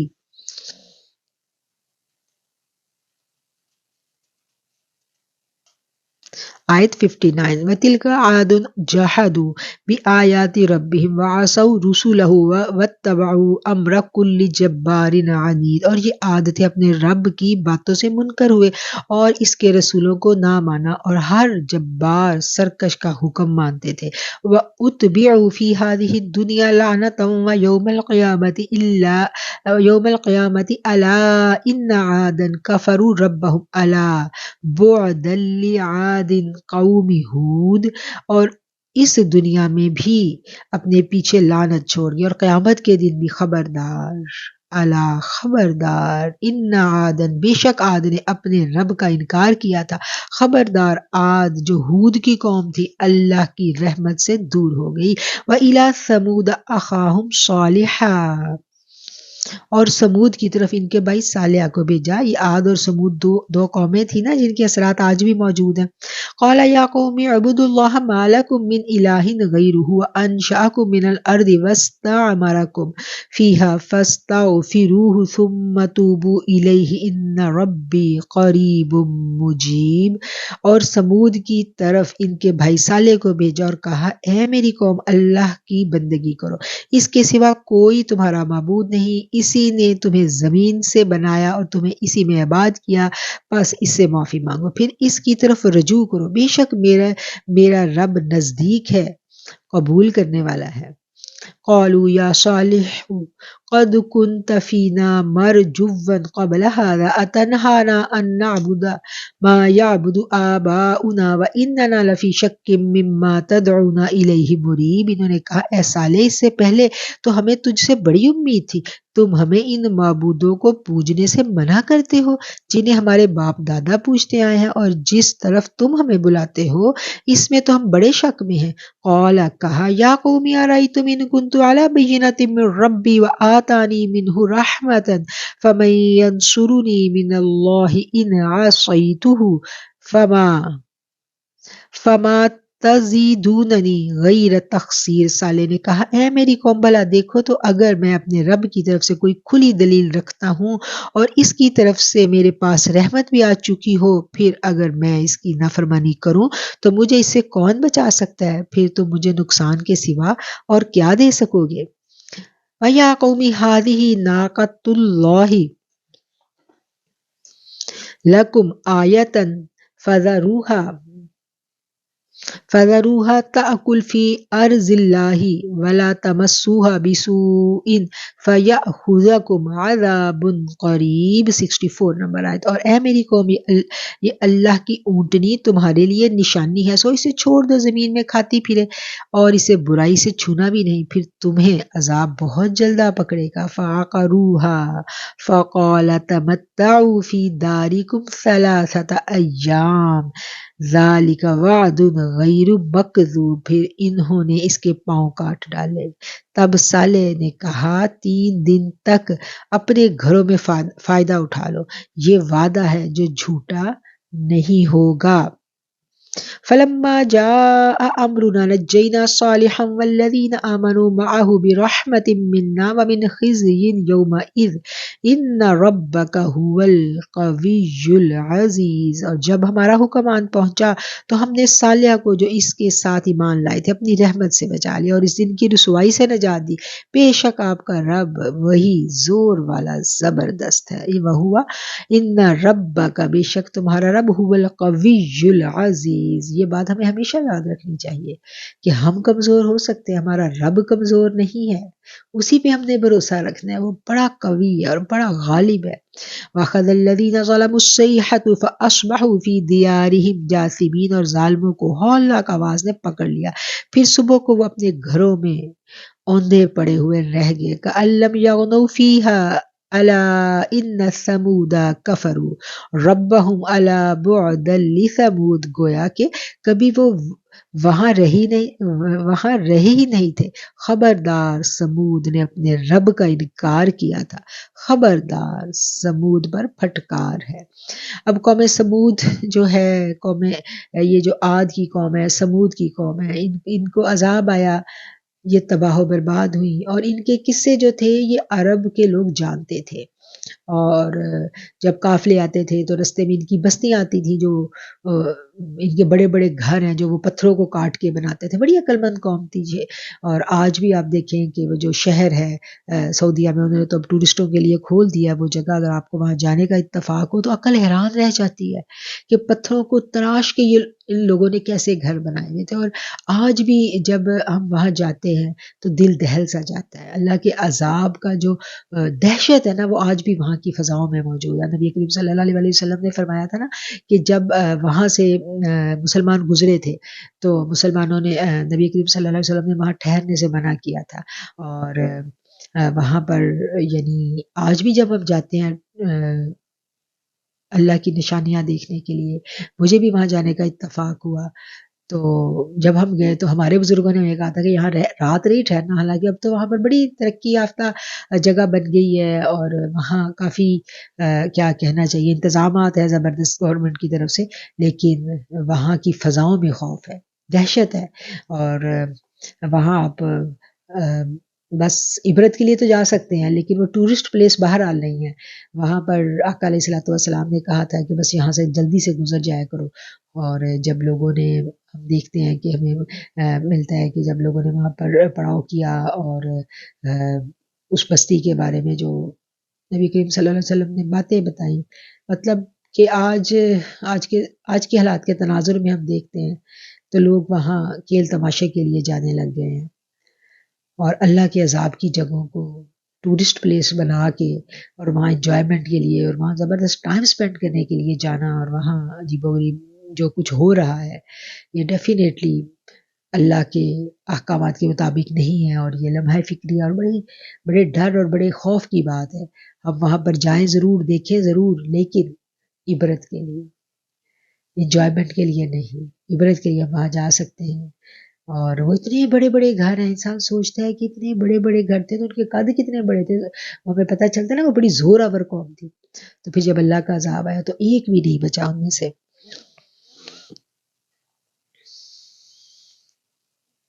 آگے جو ہے 69 نمبر آیت میں ہم دیکھتے ہیں کہ حضرت ابراہیم کا قصہ جو ہے وہ شروع ہو رہا ہے۔ وَلَقَدْ جَاءَتْ رُسُلُنَا إِبْرَاهِيمَ بِالْبُشْرَىٰ قَالُوا السَّلَامَ قَالَ سَلَامٌ فَمَا لَبِثَ أَن جَاءَ بِعِجْلٍ حَنِيذٍ، اور ہمارے بھیجے ہوئے ابراہیم کے پاس خوشخبری لے کر آئے، انہوں نے سلام کیا، اس نے کہا پس دیر نہ کی کہ ایک بھنا ہوا بچڑا لے آئے۔ فَلَمَّا رَأَىٰ أَيْدِيَهُمْ لَا تَصِلُ إِلَيْهِ نَكِرَهُمْ وَأَوْجَسَ مِنْهُمْ خِيفَةً قَالُوا لَا تَخَفْ إِنَّا أُرْسِلْنَا إِلَىٰ قَوْمِ لُوط، پھر جب دیکھا ان کے ہاتھ اس تک نہیں پہنچے تو انہیں اجنبی سمجھا اور ان سے ڈرا، اور انہوں نے کہا خوف نہ کرو، ہم تو قوم لوط کی قوم کی طرف بھیجے گئے ہیں۔ یہ وہ فرشتے آئے تھے نا جب حضرت لوط کی قوم پر عذاب لے کے، تو یہ ان کا قصہ ہے کہ وہ جب حضرت ابراہیم کے پاس گئے تو بڑے مہمان نواز تھے، وہ تو ان کے لیے کھانے کا انتظام کیا، وہ فرشتوں نے تو نہیں کھانا نہ تھا نا، تو یہ وہ بڑی باتیں بیان ہو رہی ہے۔ وَامْرَأَتُهُ قَائِمَةٌ فَضَحِكَتْ فَبَشَّرْنَاهَا بِإِسْحَاقَ وَمِن وَرَاءِ إِسْحَاقَ يَعْقُوبَ، اور اس کی عورت کھڑی تھی تب وہ ہنس پڑی، اور پھر ہم نے اسے اسحاق کے پیدا ہونے کی خوشخبری دی، اور اسحاق کے بعد یعقوب۔ قالت یا ویلتى أألد وأنا عجوز وهذا بعلی شیخا ان هذا لشیء عجیب، بولی افسوس کیا میں بڑھیا ہوں، کیا میں بوڑھی ہو کر جنوں گی اور میرا خاوند بھی بوڑھا ہے، یہ تو ایک عجیب بات ہے۔ قالوا اتعجبین من امر اللہ رحمت اللہ وبرکاتہ علیکم اہل البیت انہ حمید مجید، انہوں نے کہا اللہ کے حکم سے تعجب کرتی ہو، تم پر اے گھر والو اللہ کی رحمت اور اس کی برکتیں ہیں، بے شک وہ تعریف کیا ہوا ہے، بزرگی والا ہے۔ فلما ذهب عن ابراہیم الروع وجاءته البشرى یجادلنا فی قوم لوط، اور جب ابراہیم سے ڈر جاتا رہا، یعنی ان کا ڈر دور ہوا، اسے خوشخبری آئی تو ہم سے قوم لوط کے حق میں جھگڑنے لگا۔ ان ابراہیم لحلیم اواہ منیب، بے شک ابراہیم بردبار، نرم دل اور اللہ کی طرف رجوع کرنے والے تھے۔ یا ابراہیم اعرض عن ھذا، اے ابراہیم یہ خیال چھوڑ دیجئے، انہ قد جاء امر ربک، کیونکہ آپ کے رب کا حکم آ چکا ہے، وانہم آتیہم عذاب غیر مردود، اور بے شک ان پر عذاب آ کر ہی رہے گا جو ٹلنے والا نہیں ہے۔ ولما جاءت رسلنا لوطا سیء بهم وضاق بهم ذرعا وقال هذا يوم عصیب، اور جب ہمارے بھیجے ہوئے لوط کے پاس پہنچے تو ان کے آنے سے غمگین ہوا اور دل میں تنگ ہوا اور کہا آج کا دن بڑا سخت ہے۔ وجاء قومه يهرعون إليه ومن قبل كانوا يعملون السيئات قال يا قوم هؤلاء بناتي هن أطهر لكم فاتقوا الله ولا تخزوني في ضيفي أليس منكم رجل رشید۔ اور اس کے پاس اس کی قوم بھی اختیار دوڑتی ہوئی آئی اور یہ لوگ پہلے ہی برے کام کیا کرتے تھے۔ کہا اے میری قوم، یہ میری بیٹیاں ہیں، یہ تمہارے لیے پاک ہیں، سو اللہ سے ڈرو اور میرے مہمانوں میں مجھے ذلیل نہ کرو۔ کیا تم میں سے کوئی بھی بھلا آدمی نہیں ہے؟ وہ جو فرشتے آئے تھے نا، وہ بڑی خوبصورت لڑکوں کی شکل میں آئے تھے، اور ہمیں پتہ ہے کہ لوط کی جو قوم تھی وہ کس برائی میں گرفتار تھی۔ قالوا لقد علمت ما لنا في بناتك من حق وإنك لتعلم ما نريد۔ انہوں نے کہا البتہ تحقیق تم جانتے ہو کہ ہمیں تمہاری بیٹیوں سے کوئی غرض نہیں، اور تمہیں معلوم ہے جو ہم چاہتے ہیں۔ قال لو ان لی بکم قوۃ او آوی الی رکن شدید۔ کہا کاش کہ مجھے تمہارے مقابلے کی طاقت ہوتی یا میں کسی زبردست سہارے کی پناہ جا لیتا۔ قالوا، وہ بولے یا لوط ان رسل ربک لن یصلوا الیک فاسر باہلک بقطع من اللیل ولا یلتفت منکم احد الا امرأتک انہ مصیبها ما اصابهم ان موعدهم الصبح الیس الصبح بقریب۔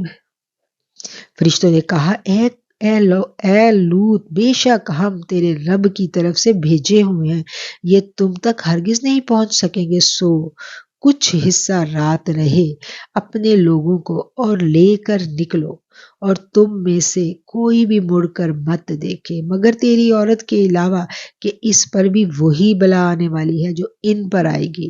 ان کے وعدے کا وقت صبح کا ہے، کیا صبح کا وقت نزدیک نہیں ہے؟ فلما جاء امرنا جعلنا عالیها سافلها وامطرنا علیها حجارة من سجیل منضود۔ 82 نمبر آیت۔ پھر جب ہمارا حکم آن پہنچا تو ہم نے وہ بستیاں الٹ دیں اور زمین پر پتھر برسانا شروع کیے جو لگاتار گر رہے تھے۔ مسومۃ عند ربک وما ہی من الظالمین ببعید، جن پر تیرے رب کے ہاں سے خاص نشان بھی تھا، اور یہ بستیاں ان ظالموں سے کچھ دور نہیں ہے۔ میں نے بتایا نا کہ وہ جگہ جہاں پر یہ عذاب آئے تھے وہ مکہ والوں کو پتہ تھا، ان کا وہ زیادہ دور نہیں تھی۔ اور یہ قصہ بھی ہمیں کیا بتا رہا ہے کہ وقت کا پیغمبر ہے لیکن بیوی بے راہ رو ہے۔ اگر اپنے بس میں ہو تو پیغمبر سب سے پہلے اپنے گھر والوں کو پاک کریں، یہ اپنے بس میں نہیں ہے۔ یہ قرآن کے واقعات ہمیں کیا بتا رہے ہیں؟ یہ ہمارے بس میں نہیں ہے کسی کو بھی ہدایت دینی، میاں بیوی کو بھی ہدایت نہیں دے سکتے، اللہ چاہے تو مل جائے۔ اور لوط کی قوم جو تھی وہ جس برائی میں تھی، وہ عورتوں کو چھوڑ کے مردوں کے ساتھ غلط تعلقات قائم کرتے تھے، اور جب فرشتے خوبصورت لڑکیوں کی شکل میں آئے تو وہ آگے ان کے پاس، تو حضرت لوط جو تھے انہوں نے وہ مہمان نوازی تھی، وہ ان کے مہمان تھے، تو انہوں نے ان سے کہا کہ میری بیٹیاں حاضر ہیں، یعنی تم لوگ جو نیچرل طریقہ اللہ تعالیٰ نے بنایا ہے اس پر تم لوگ جو ہے اپنی خواہش کو پورا کرو۔ تو انہوں نے کیا کہا؟ پھر ان کی ہٹ درمی، ان کی نافرمانی، میرا رب جو ہے وہ بڑے صبر والا ہے۔ آپ دیکھیں کہ پرانے زمانے میں ہم دیکھتے ہیں کہ کسی قوم میں ایک برائی آتی تھی، ناپ تول کی کمی آئی تو اللہ کا عذاب آ گیا۔ یہ جو لوط کی قوم میں جو بری عادت آئی تو اس عادت کی وجہ سے عذاب آ گیا اللہ کا۔ اور بیوی جو تھی وہ قوم کا ساتھ دیتی تھی، ان کو اچھا سمجھتی تھی، تو وہ بھی اس عذاب میں ماری گئی۔ تو یہ آج میرے رب کا صبر نہیں ہے؟ کون سی برائی ہے جو ہماری اس امت محمدیہ میں نہیں ہے؟ کون سی برائی ہے بتائیں؟ کون سا گناہ ہے جس میں ملوث نہیں ہے یہ قوم؟ اللہ تعالیٰ پردے رکھے سب کے، لیکن یہ سب تو آج بھی ہو رہا ہے، ناپ تول میں کمی بھی ہو رہی ہے، قوم لوط کا غلط کام بھی ہو رہا ہے، سب ہو رہا ہے نا آج بھی. تو میرا رب جو ہے یہ مہلت دیے ہوئے ہے. اللہ تعالیٰ ڈھانپے رکھے، سب کے عیبوں کو ڈھانپے رکھے اور توبہ کی توفیق دے دے. جو جو گناہ میں ملوث ہے میرا مالک اسے ڈھک لے، اس کے عیبوں کو چھپا کے اسے ہدایت دے دے، ہدایت دے دے. نبی مکرم صلی اللہ علیہ وسلم کا کلمہ پڑھنے والا ایک بھی مسلمان میرے اللہ کسی بھی برائی میں ہے اسے بچا لے، خاص کر ان برائیوں میں جن پر مبتلا ہونے کی وجہ سے تو غضبناک ہوا، تیرا عذاب آیا، تباہ و برباد کر دیا. جن قوموں کو جس برائی کی وجہ سے اللہ ان برائیوں سے ہماری امت مسلمہ کے نوجوانوں کو بچا لینا، ہماری امت مسلمہ کے ایک ایک فرد کو بچا لینا. یہ رمضان المبارک ہے اللہ، اللہ یہ تیرا پاک مہینہ ہے. اس امت پہ کرم کر دے، رحم کر دے، اس امت پہ حیا دے دے، اس امت کو ہدایت دے دے، اس امت کو. ہمارا سپارہ جو ہے جی یہ نصف ہو گیا ہے. آیت نمبر 83 پر ہمارا سپارہ جو ہے یہ نصف ہو جاتا ہے. اب ہم آگے بڑھتے ہیں.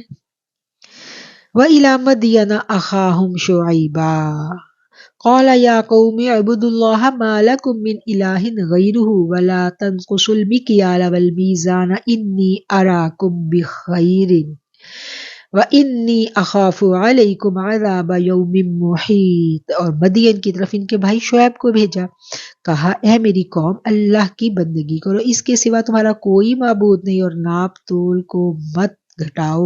میں تمہیں آسودہ حال دیکھتا ہوں اور تم پر ایک گھیر لینے والے دن کے عذاب سے ڈرتا ہوں. ابھی میں نے عرض کیا نا کہ ایک برائی آتی تھی تو اللہ کا عذاب آ جاتا تھا، اب ان میں ایک آئی برائی، اور یہ دوسری جو قوم تھی اس میں کون سی برائی آئی؟ ناپ تول میں کمی کی. اور آج دیکھیں یہ اتنی زیادہ یہ برائی جو ہے ہمارے معاشرے میں سرائیت کر گئی ہوئی ہے کہ ایک ریڑھی والا بھی بے دریغ یہ کام کر رہا ہے، بے دریغ. اور پھر حدیث پاک کا مفہوم ہے نا کہ جب کوئی قوم ناپ تول میں کمی شروع کر دیتی ہے تو اللہ ان پر ظالم حکمران مسلط کر لیتا ہے. میں کہتی ہوں کہ جو حکمرانوں کا رونا روتے ہیں نا پاکستان میں کہ ہم پہ بڑے برے حکمران ہیں، تو وہ وبال دیکھے کہاں سے شروع ہوا، کس کے عمل سے شروع ہوا. تو ہمیں غریب سے لے کے امیر تک ہر بندے کو اپنا انالیسس کرنا ہے. اب غریب جو ہے وہ اپنے آپ کو ہر برائی سے مبرہ سمجھنے لگتا ہے، وہ کہتا ہے ہمارا تو قصور ہی نہیں، ہم تو پس گئے. تو غریب کا کیا، جو ایک ریڑھی لگا رہا ہے اگر وہ پھل فروخت کر رہا ہے تو اگر وہ اسی میں ایمانداری سے کام کرے گا تو کیا رب کی برکت اس کی روزی پہ نہیں ہوگی؟ اس کو برکتوں والی روزی بھی ملے گی، اور اس کے اس نیک عمل کی وجہ سے اس کے ملک پہ بھی رحم ہوگا. ہم کہتے ہیں ہمارے حکمران برے ہیں، ہمارے بڑے برے ہیں، ہم پہ ظالم مسلط ہو گئے. تو ہم دیکھیں ظلم تو ہم نے اپنے اوپر خود کیے ہیں. یہ ساری کی ساری اخلاقی برائیاں، صرف نماز پڑھ لینا کافی نہیں ہے. اسلام جو ہے ایک ایک برائی، ایک ایک جو اخلاقی برائی ہے اس کے اوپر بھی پکڑ کرتا ہے، گرفت ہے اسلام کی، اور یہ قابل گرفت گناہ ہیں جن میں ہم مبتلا ہو چکے ہیں. اللہ تعالی ہم سب کو ہدایت دے، آمین. آیت نمبر 85 وَيَا قَوْمِ أَوْفُوا الْمِكْيَالَ وَالْمِيزَانَ بِالْقِسْطِ وَلَا تَبْخَسُوا النَّاسَ أَشْيَاءَهُمْ وَلَا تَعْثَوْا فِي الْأَرْضِ مُفْسِدِينَ. اور اے میری قوم انصاف سے ناپ تول کو پورا کرو، اور لوگوں کو ان کی چیزیں گھٹا کر مت دو، اور زمین میں فساد مت مچاؤ. بقیت اللہ خیر لکم ان کنتم مؤمنین وما انا علیکم بحفیظ. اللہ کا دیا ہوا جو باقی رہے گا وہ تمہارے لیے بہتر ہے اگر تم ایماندار ہو، اور میں تمہارا نگہبان نہیں ہوں. قالوا یا شعیب اصلاتک تأمرک ان نترک ما یعبد آباؤنا او ان نفعل فی اموالنا ما نشاء الا انت الحلیم الرشید. انہوں نے کہا اے شعیب کیا تمہاری نماز تمہیں یہی حکم دیتی ہے کہ ان چیزوں کو چھوڑ دیں جنہیں ہمارے باپ دادا پوچھتے رہے، یا اپنے مال مویشی اور اپنی خواہش کے مطابق معاملہ نہ کریں؟ بے شک تم البتہ بردباد نیک چلن ہو. یہ اللہ تعالیٰ پیغمبر کو کہہ رہے ہیں کہ تم بردبار اور نیک چلو، اور یہ لوگ جو الزامات لگا رہے تھے نا وہ پیغمبر کو،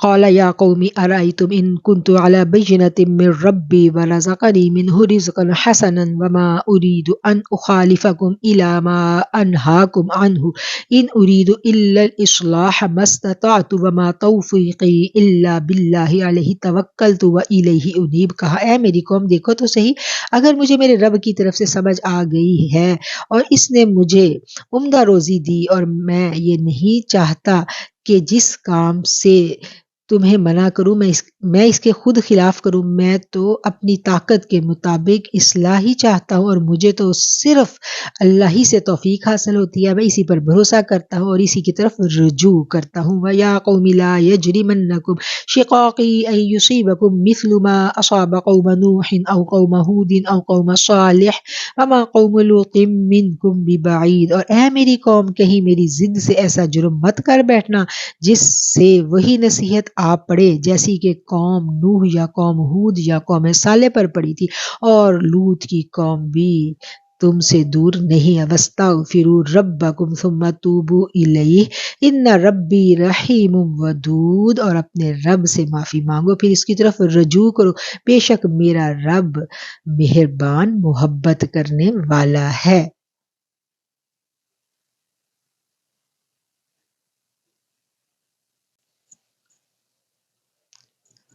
وَاسْتَغْفِرُوا رَبَّكُمْ ثُمَّ تُوبُوا إِلَيْهِ إِنَّ رَبِّي رَحِيمٌ وَدُودٌ، اور اپنے رب سے معافی مانگو پھر اس کی طرف رجوع کرو، بے شک میرا رب مہربان محبت والا ہے۔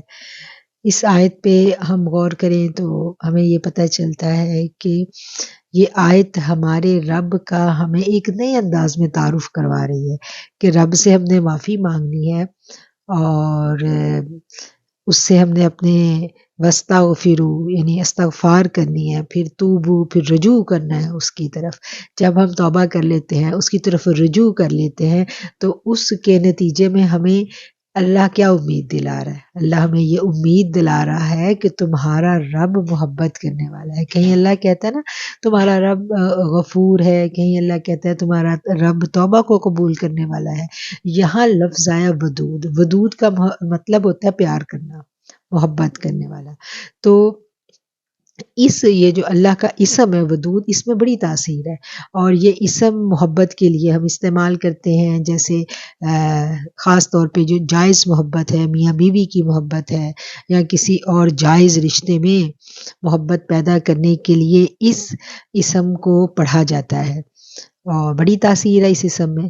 اور اس کے لیے یعنی جن خواتین کو یہ پرابلمز ہوتے ہیں میاں بیوی کے ریلیشنز میں، محبت کے مسائل ہیں، تو اس کے لیے یہ بہت زبردست یہ آیت کام کرتی ہے۔ ان ربی رحیم ودود، اس کو پڑھنا اور ایک 100 مرتبہ آپ اس کو اپنی روٹین میں رکھ سکتے ہیں محبت کے لیے، اور اللہ کے ناموں کی جو تاثیر ہے وہ ڈیفینیٹلی وہ اپنے اندر ایک سمندر، ایک بہت شدت ہوتی ہے اس میں فیض کی، اور اس کے بڑے اثرات ہوتے ہیں ہمارے اوپر۔ ہم پورے یقین کے ساتھ ان اسما کو جب پڑھتے ہیں اور ان اسما کو کے ساتھ اپنے رب کی مدد پکارتے ہیں تو اللہ کی مدد آ جاتی ہے۔ تو یہ ضمناً بات تھی، میں نے کہا یہاں پر میں بتا دوں، کیونکہ اکثر یہ وہ والے مسائل اور وہ والے سوالات ہیں جو اکثر ہمیں لوگ ملتے ہیں جو پوچھتے ہیں، تو یہ والی آیت جو ہے اس میں محبت کی بڑی تاثیر ہے، اور اس کو ہم محبت کے لیے پڑھ سکتے ہیں۔ قالوا یا شعیب ما نفقہ کثیرا مما تقول وإنا لنراک فینا ضعیفا ولولا رہطک لرجمناک وما انت علینا بعزیز۔ انہوں نے کہا اے شعیب، ہم بہت سی باتیں نہیں سمجھتے جو تم کہتے ہو، اور بے شک ہم البتہ تمہیں اپنے سے کمزور پاتے ہیں، اور اگر تمہاری برادری نہ ہوتی تو ہم تمہیں سنگسار کر دیتے، اور ہماری نظر میں تمہاری کوئی عزت نہ ہوتی۔ یہ وقت کا پیغمبر ہے اور اس کو وہاں کے جو سردار ہیں اور جو بڑے بڑے لوگ ہیں وہ ان کو حضرت شعیب علیہ السلام کو یہ باتیں جو ہیں یہ کر رہے ہیں۔ قالوا یا شعیب ما نفقہ کثیرا مما تقول وانا لنراک فینا ضعیفا ولولا رہتک لرجمناک وما انت علینا بعزیز۔ انہوں نے کہا اے شعیب ہم بہت سی باتیں نہیں سمجھتے جو تم کہتے ہو۔ وہ کیا کہتے تھے؟ وہ رب کی توحید کی طرف بلاتے تھے نا کہ ایک اللہ کی پوجا کرو، تو وہ کہہ رہے ہیں ہمیں اس کی سمجھ نہیں آ رہی ہے اور بے شک ہم تمہیں اپنے میں کمزور پاتے ہیں، اور اگر تمہاری برادری نہ ہوتی تو ہم تمہیں سنگسار کر دیتے اور ہماری نظر میں تمہاری کوئی عزت نہیں ہے۔ قال یا قوم ارہتی اعز علیکم من اللہ واتخذتموہ وراءکم ظہریا ان ربی بما تعملون محیط۔ کہا میری قوم کیا میری برادری کا دباؤ تم پر اللہ سے زیادہ ہے کہ اس کو تم نے پس پشت ڈال دیا ہے؟ بے شک میرا رب تمہارے سب اعمال پر احاطہ کرنے والا ہے۔ وَيَا قَوْمِ اعْمَلُوا عَلَى مَكَانَتِكُمْ إِنِّي عَامِلٌ سَوْفَ تَعْلَمُونَ مَن يَأْتِيهِ عَذَابٌ يُخْزِيهِ وَمَنْ هُوَ كَاذِبٌ وَارْتَقِبُوا إِنِّي مَعَكُمْ رَقِيبٌ۔ اور اے میری قوم اپنی جگہ پر کام کیے جاؤ، اے میری قوم اپنی جگہ پر کام کیے جاؤ تم بھی، اور میں بھی کام کرتا ہوں، آئندہ معلوم کر لو گے کس پر رسوا کرنے والا عذاب آتا ہے اور جھوٹا کون ہے۔ انتظار کرو، بے شک میں بھی تمہارے ساتھ انتظار کر رہا ہوں۔ وَلَمَّا جَاءَ أَمْرُنَا نَجَّيْنَا شُعَيْبًا وَالَّذِينَ آمَنُوا مَعَهُ بِرَحْمَةٍ مِنَّا وَأَخَذَتِ الَّذِينَ ظَلَمُوا الصَّيْحَةُ فَأَصْبَحُوا فِي دِيَارِهِمْ جَاثِمِينَ۔ اور جب ہمارا حکم آ گیا تو ہم نے شعیب کو اور ان لوگوں کو جو ان کے ساتھ ایمان لائے تھے اپنی رحمت سے بچا لیا، اور ان ظالموں کو کڑک نے آ پکڑا، پھر صبح کو اپنے گھروں میں اوندھے پڑے ہوئے رہ گئے۔ کأن لم یغنوا فیہا الا بعدا لمدین کما بعدت ثمود۔ گویا کبھی وہاں بسے ہی نہیں تھے، خبردار مدین پر لعنت ہے جیسے سمود پر پھٹکار ہوئی تھی۔ وَلَقَدْ أَرْسَلْنَا مُوسَىٰ بِآيَاتِنَا وَسُلْطَانٍ مُّبِينٍ۔ اور البتہ تحقیق ہم نے موسیٰ کو اپنی واضح نشانیاں اور واضح سند دے کر بھیجا تھا۔ یہ ہے جی آیت نمبر 96۔ إِلَىٰ فِرْعَوْنَ وَمَلَئِهِ فَاتَّبَعُوا أَمْرَ فِرْعَوْنَ وَمَا أَمْرُ فِرْعَوْنَ بِرَشِيدٍ۔ فرعون اور اس کے سرداروں کے ہاں پھر وہ فرعون کے حکم پر چلے، اور فرعون کا حکم ٹھیک نہیں تھا۔ يَقْدُمُ قَوْمَهُ يَوْمَ الْقِيَامَةِ فَأَوْرَدَهُمُ النَّارَ وَبِئْسَ الْوِرْدُ الْمَوْرُودُ۔ قیامت کے دن اپنی قوم کے آگے ہوگا، پھر انہیں آگ میں ڈالا جائے گا، اور برا گھاٹ ہے جس پر وہ پہنچے۔ وَأُتْبِعُوا فِي هَٰذِهِ لَعْنَةً وَيَوْمَ الْقِيَامَةِ بِئْسَ الرِّفْدُ الْمَرْفُودُ۔ اور اپنے پیچھے اس جہان میں بھی لعنت چھوڑ گئے، قیامت کے دن کے لیے برا انعام ہے جو انہیں دیا جائے گا۔ ذَلِكَ مِنْ أَنبَاءِ الْقُرَىٰ نَقُصُّهُ عَلَيْكَ مِنْهَا قَائِمٌ وَحَصِيدٌ۔ یہ بستیوں کے تھوڑے سے حالات ہیں کہ ہم آپ کو سنا رہے ہیں، ان میں سے کچھ تو ابھی تک باقی ہیں اور کچھ اجڑی پڑی ہیں۔ وَمَا ظَلَمْنَاهُمْ وَلَٰكِنْ ظَلَمُوا أَنفُسَهُمْ فَمَا أَغْنَتْ عَنْهُمْ آلِهَتُهُمُ الَّتِي يَدْعُونَ مِن دُونِ اللَّهِ مِن شَيْءٍ لَمَّا جَاءَ أَمْرُ رَبِّكَ وَمَا زَادُوهُمْ غَيْرَ تَتْبِيبٍ۔ اور ہم نے ان پر ظلم نہیں کیا لیکن وہ اپنی جانوں پر ظلم کر گئے۔ یہ اللہ تعالیٰ ان کی قوم کے لیے کہہ رہا ہے، اور یہ اللہ کا اصول ہے۔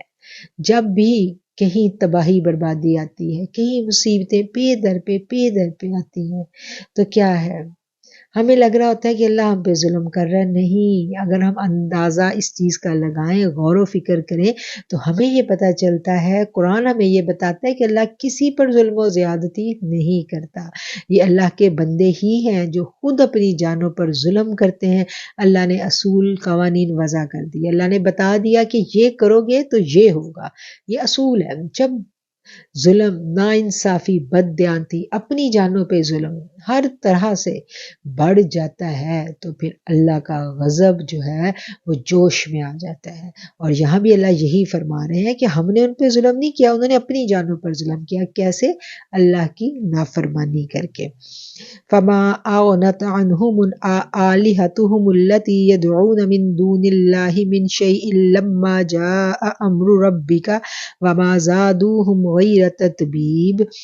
ہم نے ان پر ظلم نہیں کیا لیکن وہ اپنی جانوں پر ظلم کر گئے، پھر ان کے وہ معبود کچھ کام نہیں آئے جنہیں وہ اللہ کے سوا پکارتے تھے۔ جس وقت آپ کے رب کا حکم آن پہنچا، ان معبودوں نے سوائے ہلاکت کے انہیں کچھ فائدہ نہ دیا۔ وَكَذَلِكَ أَخْذُ رَبِّكَ إِذَا أَخَذَ الْقُرَىٰ وَهِيَ ظَالِمَةٌ إِنَّ أَخْذَهُ عَلِيمٌ شَدِيدٌ۔ اور تیرے رب کی پکڑ ایسی ہی ہوتی ہے جب وہ ظالم بستیوں کو پکڑتا ہے، اور اس کی پکڑ سخت تکلیف دہ ہے۔ ان فی ذلک لآیۃ لمن خاف عذاب الآخرہ ذلک یوم مجموع لہ الناس وذلک یوم مشہود۔ اس بات میں نشانی ہے اس کے لیے جو آخرت کے عذاب سے ڈرتا ہے، یہ ایک ایسا دن ہوگا جس میں سب جمع ہوں گے، اور یہی دن ہے جس میں سب حاضر کیے جائیں گے۔ وَمَا نُؤَخِّرُهُ إِلَّا لِأَجَلٍ مَّعْدُودٍ، اور ہم اسے تھوڑی مدت کے لیے ملتوی کیے ہوئے ہیں۔ یوم یأتی ما تکلم نفس الا بإذنہ فمنہم شقی وسعید۔ جب وہ دن آ جائے گا تو کوئی شخص اللہ کی اجازت کے سوا بات بھی نہیں کر سکے گا، سو ان میں سے بعض بدبخت ہیں اور بعض نیک بخت۔ فَأَمَّا الَّذِينَ شَقُوا فَفِي النَّارِ لَهُمْ فِيهَا زَفِيرٌ وَشَهِيقٌ، اور جو بد ہوں گے تو وہ آگ میں ہوں گے کہ اس میں ان کی چیخو پکار پڑی رہے گی۔ خالدین فیہا، وہ ہمیشہ اس میں رہیں گے۔ ما دامت السماوات والارض الا ما شاء ربک ان ربک فعال لما یرید۔ اس میں وہ ہمیشہ رہیں گے جب تک آسمان اور زمین قائم ہے۔ ہاں، اگر تیرے اللہ کو منظور ہو، بے شک آپ کا رب جو چاہے اسے اپنے طور سے کر سکتا ہے۔ وَأَمَّا الَّذِينَ سُعِدُوا فَفِي الْجَنَّةِ خَالِدِينَ فِيهَا مَا دَامَتِ السَّمَاوَاتُ وَالْأَرْضُ إِلَّا مَا شَاءَ رَبُّكَ عَطَاءً غَيْرَ مَجْذُوذٍ، اور جو لوگ نیک بخت ہیں سو جنت میں ہوں گے، ان میں ہمیشہ رہیں گے جب تک آسمان اور زمین قائم ہے۔ ہاں، اگر آپ کے اللہ ہی کو منظور ہو، یہ بے انتہا کرم ہوگا، یہ بے انتہا عطیہ ہوگا اس کا۔ فَلَا تَكُ فِي مِرْيَةٍ مِّمَّا يَعْبُدُ هَٰؤُلَاءِ مَا يَعْبُدُونَ إِلَّا كَمَا يَعْبُدُ آبَاؤُهُم مِّن قَبْلُ وَإِنَّ لَمُوَفُّوهُمْ نَصِيبَهُمْ غَيْرَ مَنقُوصٍ۔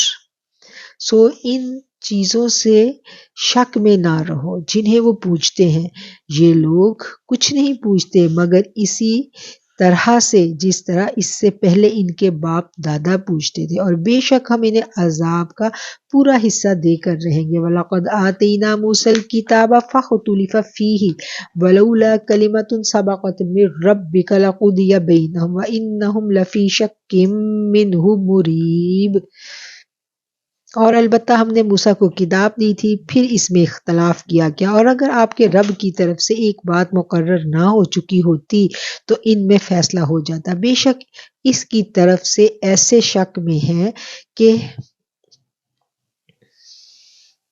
مطمئن نہیں ہونے دیتا۔ وَإِنَّ كُلًّا لَمَّا لَيُوَفِّيَنَّهُمْ رَبُّكَ أَعْمَالَهُمْ إِنَّهُ بِمَا يَعْمَلُونَ خَبِيرٌ۔ جتنے لوگ ہیں جب وقت آیا آپ کا رب انہیں ان کے اعمال پورے دے گا، بے شک وہ خبردار ہے اس چیز سے جو یہ کر رہے ہیں۔ فَاسْتَقِمْ، کما امرت ومن تاب معک ولا تطغوا انہ بما تعملون بصیر. سو پکار جیسا کہ آپ کو حکم دیا گیا، اور جنہوں نے آپ کے ساتھ توبہ کی اور حد سے نہ بڑھو، بے شک وہ دیکھتا ہے جو تم کرتے ہو. وَلَا تَرْكَنُوا إِلَى الَّذِينَ ظَلَمُوا فَتَمَسَّكُمُ النَّارُ وَمَا لَكُم مِّن دُونِ اللَّهِ مِنْ أَوْلِيَاءَ ثُمَّ لَا تُنصَرُونَ. اور ان کی طرف مت جھکو جو ظالم ہے، پھر تمہیں بھی آگ چھوئے گی، اور اللہ کے سوا تمہارا کوئی مددگار نہیں، پھر کہیں سے مدد نہیں پاؤ گے. یہ ہے جی آیت نمبر 113. وَأَقِمِ الصَّلَاةَ طرفي النهار وزلفا من الليل إن الحسنات يذهبن السيئات ذلك ذكرى للذاكرين واصبر فإن الله لا يضيع أجر المحسنين. اور دن کے دونوں طرف اور کچھ حصہ رات کا نماز قائم کرو، بے شک نیکیاں برائیوں کو دور کرتی ہیں، یہ نصیحت حاصل کرنے والوں کے لیے نصیحت ہے. اور صبر کرو، بے شک اللہ نیکی کرنے والوں کا اجر ضائع نہیں کرتا. فلولا کان من القرون من قبلکم اولو بقیۃ ینہون عن الفساد فی الارض الا قلیلا ممن انجینا منہم واتبع الذین ظلموا ما اترفوا فیہ وکانوا مجرمین. سو ان جماعتوں میں ایسے لوگ کیوں نہ ہوئے جو تم سے پہلے تھیں، جو ملک میں فساد پھیلانے سے منع کرتے، بجز چند آدمیوں کے جنہیں ہم نے ان میں سے بچا لیا. اور جن لوگوں نے نافرمانی کی تھی وہ تو انہی لذتوں کے پیچھے پڑے رہے جو ان کو دی گئی تھی، اور وہ مجرم تھے. وَمَا كَانَ رَبُّكَ لِيُهْلِكَ الْقُرَىٰ بِظُلْمٍ وَأَهْلُهَا مُصْلِحُونَ. اور آپ کا رب ہرگز ایسا نہیں جو بستیوں کو زبردستی ہلاک کر دے اور وہاں کے لوگ نیک ہوں. وَلَوْ شَاءَ رَبُّكَ لَجَعَلَ النَّاسَ أُمَّةً وَاحِدَةً وَلَا يَزَالُونَ مُخْتَلِفِينَ. اور اگر آپ کا رب چاہتا تو سب لوگوں کو ایک رستے پر ڈال دیتا اور ہمیشہ اختلاف میں رہیں گے. الا من رحم ربک ولذلک خلقهم وتمت کلمۃ ربک لأملأن جہنم من الجنۃ والناس اجمعین. مگر جس پر آپ کے رب نے رحم کیا اور اسی لیے انہیں پیدا کیا ہے، اور آپ کے رب کی یہ بات پوری ہو کر رہی تھی، البتہ دوزخ کو اکٹھے جنوں اور آدمیوں سے میں بھر دوں گا. وَكُلًّا نَقُصُّ عَلَيْكَ من انباء الرسل ما نثبت به فؤادك وجاءك في هذه الحق وموعظة وذكرى للمؤمنين. اور ہم رسولوں کے حالات آپ کے سامنے اسی لیے بیان کرتے ہیں کہ ان سے آپ کے دل مضبوط کر دیں، اور ان واقعات میں آپ کے پاس حق بات پہنچ جائے، اور ایمانداروں کے لیے نصیحت اور یاد دہانی ہے. ہم یہ کہتے ہیں نا کہ اللہ تعالیٰ یہ پرانی کہانیاں کیوں سناتا ہے، بنی اسرائیل کی کہانیاں کیوں سنائی تھیں وہ بھی ہمیں پتہ چل گیا. اب یہ پرانی قوموں کے عروج و زوال کی داستان ہے. یہ عروج و زوال سے زیادہ تو یہ ان کی نافرمانی کی داستان ہے کہ وہ نافرمانیاں کرتے تھے تو ان کے اوپر عذاب آتا تھا. تو اللہ کہہ رہے ہیں کہ میں یہ ساری کی ساری کہانیاں آپ کو اس لیے سنا رہا ہوں تاکہ آپ تک حق بات پہنچ جائے اور ایمانداروں کے لیے نصیحت اور یاد دہانی ہو. کیونکہ ان سب باتوں سے جو ایمان والے ہیں ان کا تو ایمان بڑھتا ہے نا اللہ پر، اور یاد دہانی ہو. اور اللہ کی بات ہمیں یاد ہے کہ ہم اللہ کی طرف ہمیں لوٹ کر جانا ہے، اور وہ جو چاہے قادر مطلق ہے وہ کر سکتا ہے. وَقُلْ لِلَّذِينَ لَا يُؤْمِنُونَ اعْمَلُوا عَلَىٰ مَكَانَتِكُمْ إِنَّا عَامِلُونَ. اور ان سے کہہ دو جو ایمان نہیں لاتے کہ اپنی جگہ پر کام کیے جاؤ، ہم بھی کام کرتے ہیں. وَانتَظِرُوا إِنَّا مُنتَظِرُونَ. اور انتظار کرو، ہم بھی منتظر ہیں. وَلِلَّهِ غَيْبُ السَّمَاوَاتِ وَالْأَرْضِ وَإِلَيْهِ يُرْجَعُ الْأَمْرُ كُلُّهُ فَاعْبُدْهُ وَتَوَكَّلْ عَلَيْهِ وَمَا رَبُّكَ بِغَافِلٍ عَمَّا تَعْمَلُونَ. اور آسمانوں اور زمین کی پوشیدہ بات اللہ ہی جانتا ہے، اور سب کام کا رجوع اسی کی طرف ہے، پس اسی کی عبادت کرو اور اسی پر بھروسہ رکھو، اور آپ کا رب بے خبر نہیں ہے اس سے جو آپ کرتے ہیں۔ یہ جی ہماری سورت ختم ہوئی، سورہ ہود۔ اب ہم شروع کریں گے سورۃ الیوسف۔ سورہ یوسف جو ہے یہ بھی مکہ مکرمہ میں نازل ہوئی تھی، اور ہمیں پتہ ہے کہ مکہ مکرمہ کے حالات کیسے تھے۔ مسلمانوں کے اوپر بہت سختی کا وقت تھا، ہر طرف سے مسلمان جو تھے وہ پریشانیوں میں گھرے ہوئے تھے، اور ایسے میں اللہ تعالیٰ نبی کریم صلی اللہ علیہ وسلم کو کیا کہتے ہیں اس صورت میں۔ اس صورت کا جو آغاز ہے ہم اسی سے دیکھتے ہیں کہ اللہ کا کتنا خوبصورت انداز ہے کہ اللہ کہہ رہے ہیں کہ ہم آپ کو ایک قصہ سنائیں گے۔ اعوذ باللہ من الشیطان الرجیم، بسم اللہ الرحمن الرحیم۔ الف لام را تلک آیات الکتاب المبین انا انزلناہ قرآنا عربیا لعلکم تعقلون نحن نقص علیک احسن القصص بما اوحینا الیک هذا القرآن وَإِن كُنتَ مِن قَبْلِهِ لَمِنَ الْغَافِلِينَ۔ الف لام را، یہ روشن کتاب کی آیتیں ہیں، ہم نے اس کتاب کو عربی زبان میں تمہارے سمجھنے کے لیے نازل کیا ہے۔ ہم آپ کے پاس بہت اچھا قصہ بیان کرتے ہیں اس واقعے، اس لیے کہ ہم نے آپ کی طرف یہ قرآن بھیجا ہے اور آپ اس سے پہلے البتہ بے خبروں میں سے تھے۔ یہ نبی کریم صلی اللہ علیہ وسلم کو اللہ تعالیٰ مخاطب کر کے کہہ رہے ہیں، آپ تصور میں لے کے جائیں اپنے آپ کو ان حالات میں کہ جب مکہ مکرمہ میں مسلمان جو تھے وہ بڑی تکلیفوں میں مصیبتوں میں گر رہے تھے، اور ہر طرح سے معاشی دباؤ بھی تھا، اخلاقی بھی تھا، اور مشکل دور تھا مسلمانوں کے لیے۔ ایسے میں اللہ تعالیٰ کہہ رہے ہیں کہ اے نبی، ہم بیان کرتے ہیں آپ سے ایک بہترین قصہ اس قرآن کے ذریعے جو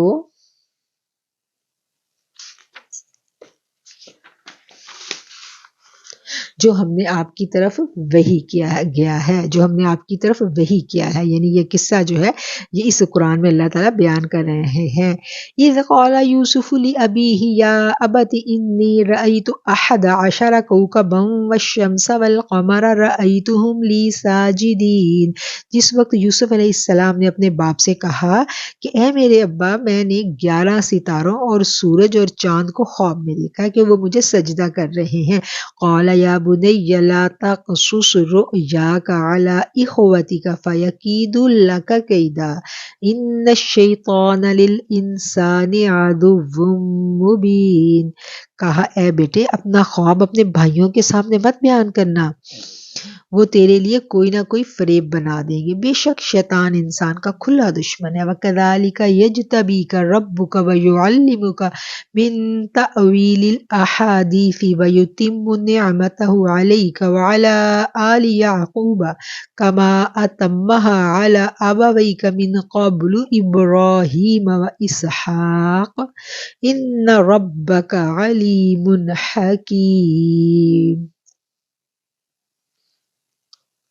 اور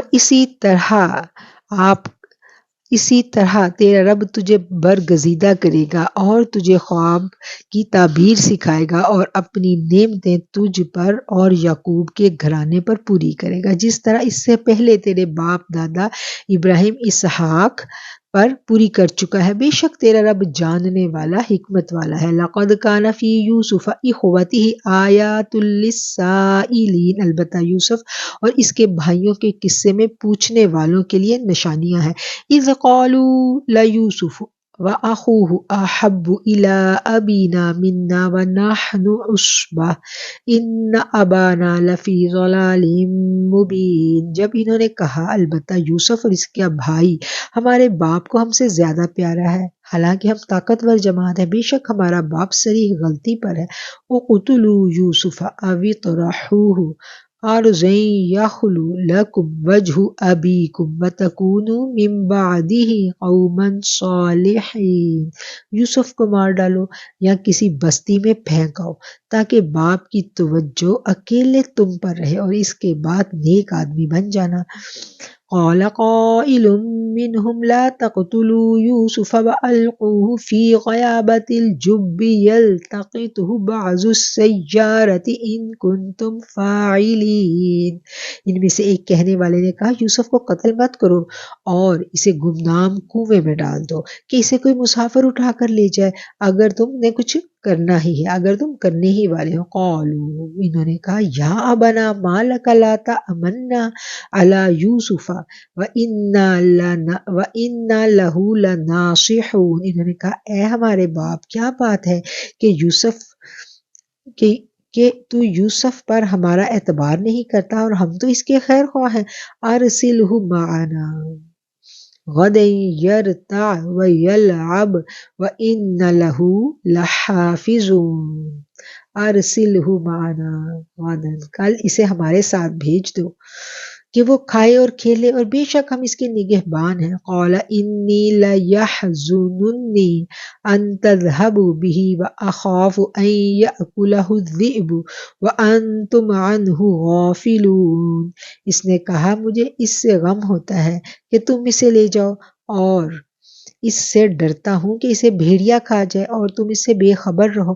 قالوا لئن اکلہ الذئب ونحن عصبۃ انا اذا لخاسرون۔ انہوں نے کہا اگر بھیڑیا کھا گیا اور ہم ایک طاقتور جماعت ہیں بے شک ہم اس وقت البتہ نقصان اٹھانے والے ہوں گے۔ فلما ذهبوا به واجمعوا ان يجعلوه في غيابة الجب واوحينا اليه لتنبئنهم بامرهم هذا وهم لا يشعرون۔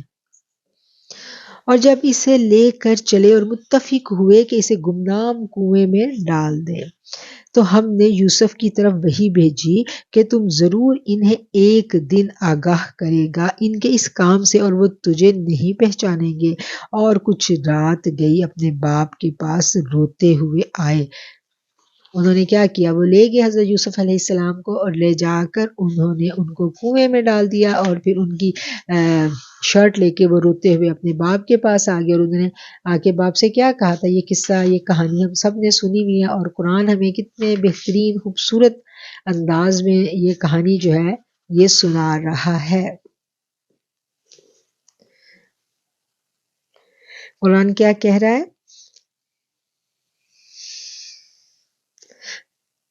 جب اسے لے کر چلے اور متفق ہوئے کہ اسے گمنام کنویں میں ڈالیں تو ہم نے یوسف کی طرف وحی بھیجی کہ تو ضرور انہیں ایک دن آگاہ کرے گا ان کے اس کام سے اور وہ تجھے نہیں پہچانیں گے۔ وجاءوا اباہم عشاء یبکون، اور کچھ رات گئی اپنے باپ کے پاس وہ روتے ہوئے آئے۔ قالوا یا ابنا انا ذهبنا نستبق وترکنا یوسف عند متاعنا فاکلہ الذئب وما انت بمؤمن لنا ولو كنا صادقین۔ یہ 17 نمبر آیت ہے اور یہاں پر ثلاثہ سپارہ ہو جاتا ہے، ٹھیک ہے۔ کہا اے ہمارے باپ، ہم تو آپس میں دوڑنے میں مصروف ہوئے اور یوسف کو اپنے اسباب مال کے پاس چھوڑ گئے، تب اسے بھیڑیا کھا گیا اور تم ہمارے کہنے پر یقین نہیں کرو گے اگرچہ ہم سچے ہیں۔ وجاءوا علی قمیصہ بدم کذب قال بل سولت لکم انفسکم امرا فصبر جمیل واللہ المستعان علی ما تصفون۔ اور اس کے کرتے پر جھوٹ موٹ کا خون بھی لگا لائے۔ اس نے کہا نہیں بلکہ تم نے دل سے ایک بات بنائی ہے، اب صبر ہی بہتر ہے اور اللہ ہی سے مدد مانگتا ہوں اس بات پر جو تم بیان کرتے ہو۔ وجاءت سیارۃ فارسلوا واردہم فادلی دلوہ قال یا بشری ھذا غلام واسروہ بضاعہ واللہ علیم بما یعملون۔ اور ایک قافلہ آیا، پھر انہوں نے اپنا پانی بھرنے والا بھیجا۔ اس نے اپنا ڈول لٹکایا، کہا کیا خوشی کی بات ہے، یہ ایک لڑکا ہے، اور اسے تجارت کا مال سمجھ کر چھپا لیا، اور اللہ خوب جانتا ہے جو کچھ وہ کر رہے تھے۔ وَشَرَوْهُ بِثَمَنٍ بَخْسٍ دَرَاهِمَ مَعْدُودَةٍ وَكَانُوا فِيهِ مِنَ الزَّاهِدِينَ، اسے ناقص قیمت پر بیچ آئے، گنتی کی چونیوں پر، اور اس سے بیزار ہو رہے تھے۔ یہ کس نے کیا؟ وہ جو نکال کے لے کے گیا تھا نا، انہوں نے اس کو ایک حقیر سی قیمت، وَشَرَوْهُ بِثَمَنٍ بَخْسٍ دَرَاهِمَ، چند درہم حقیر سی قیمت کے عوض جو تھا وہ اس کو بیچ دیا۔ اور بیچنے کے بعد کیا کیا؟ بیچ دیا، اور وہ پہلے ہی اس میں کوئی دلچسپی نہیں رکھتے تھے۔ وَقَالَ الَّذِي اشْتَرَاهُ مِن مِّصْرَ لِامْرَأَتِهِ اکرمی مثواہ عسى ان ينفعنا او نتخذه ولدا وكذلك مكنا ليوسف في الارض ولنعلمه من تأويل الاحاديث والله غالب على امره ولكن اکثر الناس لا يعلمون۔ اور جس نے اسے مصر میں خرید کیا، اس نے اپنی عورت سے کہا اس کی عزت کرو، شاید یہ ہمارے کام آئے یا ہم اسے بیٹا بنا لیں۔ اس طرح ہم نے یوسف کو اس ملک میں جگہ دی، اور تاکہ اسے خواب کی تعبیر سکھلائیں، اور اللہ اپنا کام جیت کر رہتا ہے لیکن اکثر لوگ نہیں جانتے۔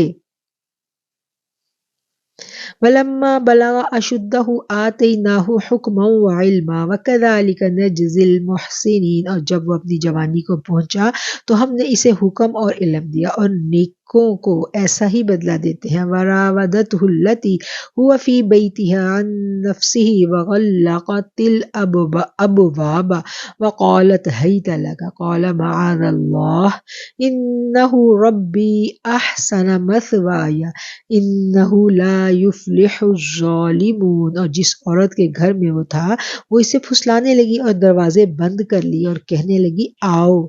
اس نے کہا اللہ کی پناہ، وہ تو میرے آقا ہے جس نے مجھے عزت سے رکھا ہے، بے شک ظالم نجات نہیں پاتے۔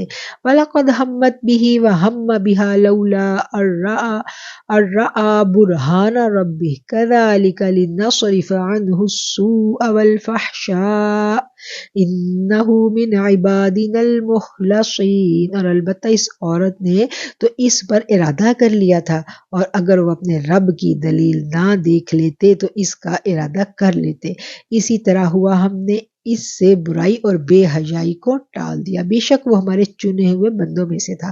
وَاسْتَبَقَ الْبَابَ وَقَدَّتْ قَمِيصَهُ مِن دُبُرٍ وَأَلْفَ يَا سَيِّدَهَا لَدَى الْبَابِ قالت ما جزاء من أراد بأهلك سوءا إلا أن يسجن أو عذاب أليم۔ اور دونوں دروازے کی طرف دوڑے، اور عورت نے اس کا کرتا پیچھے سے پھاڑ ڈالا، اور دونوں نے عورت کے خامند کو دروازے کے پاس پایا۔ وہ کہنے لگی کہ جو تیرے گھر کے لوگوں کو برا ارادہ کرے، اور اس کی تو یہی سزا ہے کہ قید کر دیا جائے یا اسے سخت سزا دی جائے۔ اب یہ قصہ ہم سب نے سنا ہوا ہے کہ کس طرح اس نے برائی کا ارادہ کیا۔ حضرت یوسف جو ہے وہ بھاگے دروازے کی طرف، اور دروازے کے پاس اس کا خاوند تھا۔ اب اس نے جب پکڑی گئی تو اس نے الزام جو تھا وہ حضرت یوسف پر لگا دیا۔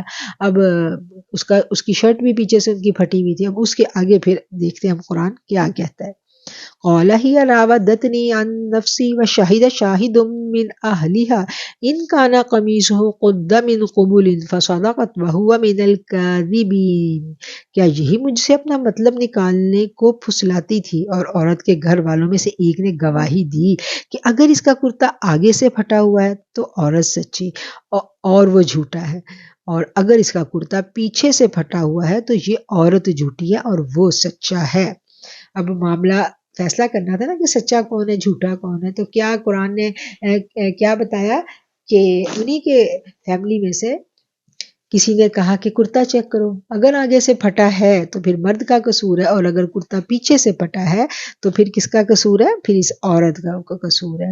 فلما رأى قمیصه قد من دبر قال انه من کیدکن ان کیدکن عظیم، جب عزیز نے اس کا کرتا پیچھے سے پھٹا ہوا دیکھا تو کہا بے شک یہ تم عورتوں کا فریب ہے، بے شک تمہارا فریب بہت بڑا ہے۔ یوسف اعرض عن هذا واستغفری لذنبک انک کنت من الخاطئین، یوسف تم اس سے درگزر کرو اور تو اے عورت اپنے گناہ کی معافی مانگو کیونکہ تم ہی خطا کار ہو۔ وقال نسوة فی المدینة امرأة العزیز تراود فتاها عن نفسی قد شغفها حبا انا لنراها فی ضلال مبین، عورتوں کے شہر میں چرچا کیا کہ عزیز کی عورت اپنے غلام کو چاہتی ہے، بے شک اس کی محبت میں فریفتہ ہو گئی ہے، ہم تو اسے صریحاً غلطی پر دیکھتے ہیں۔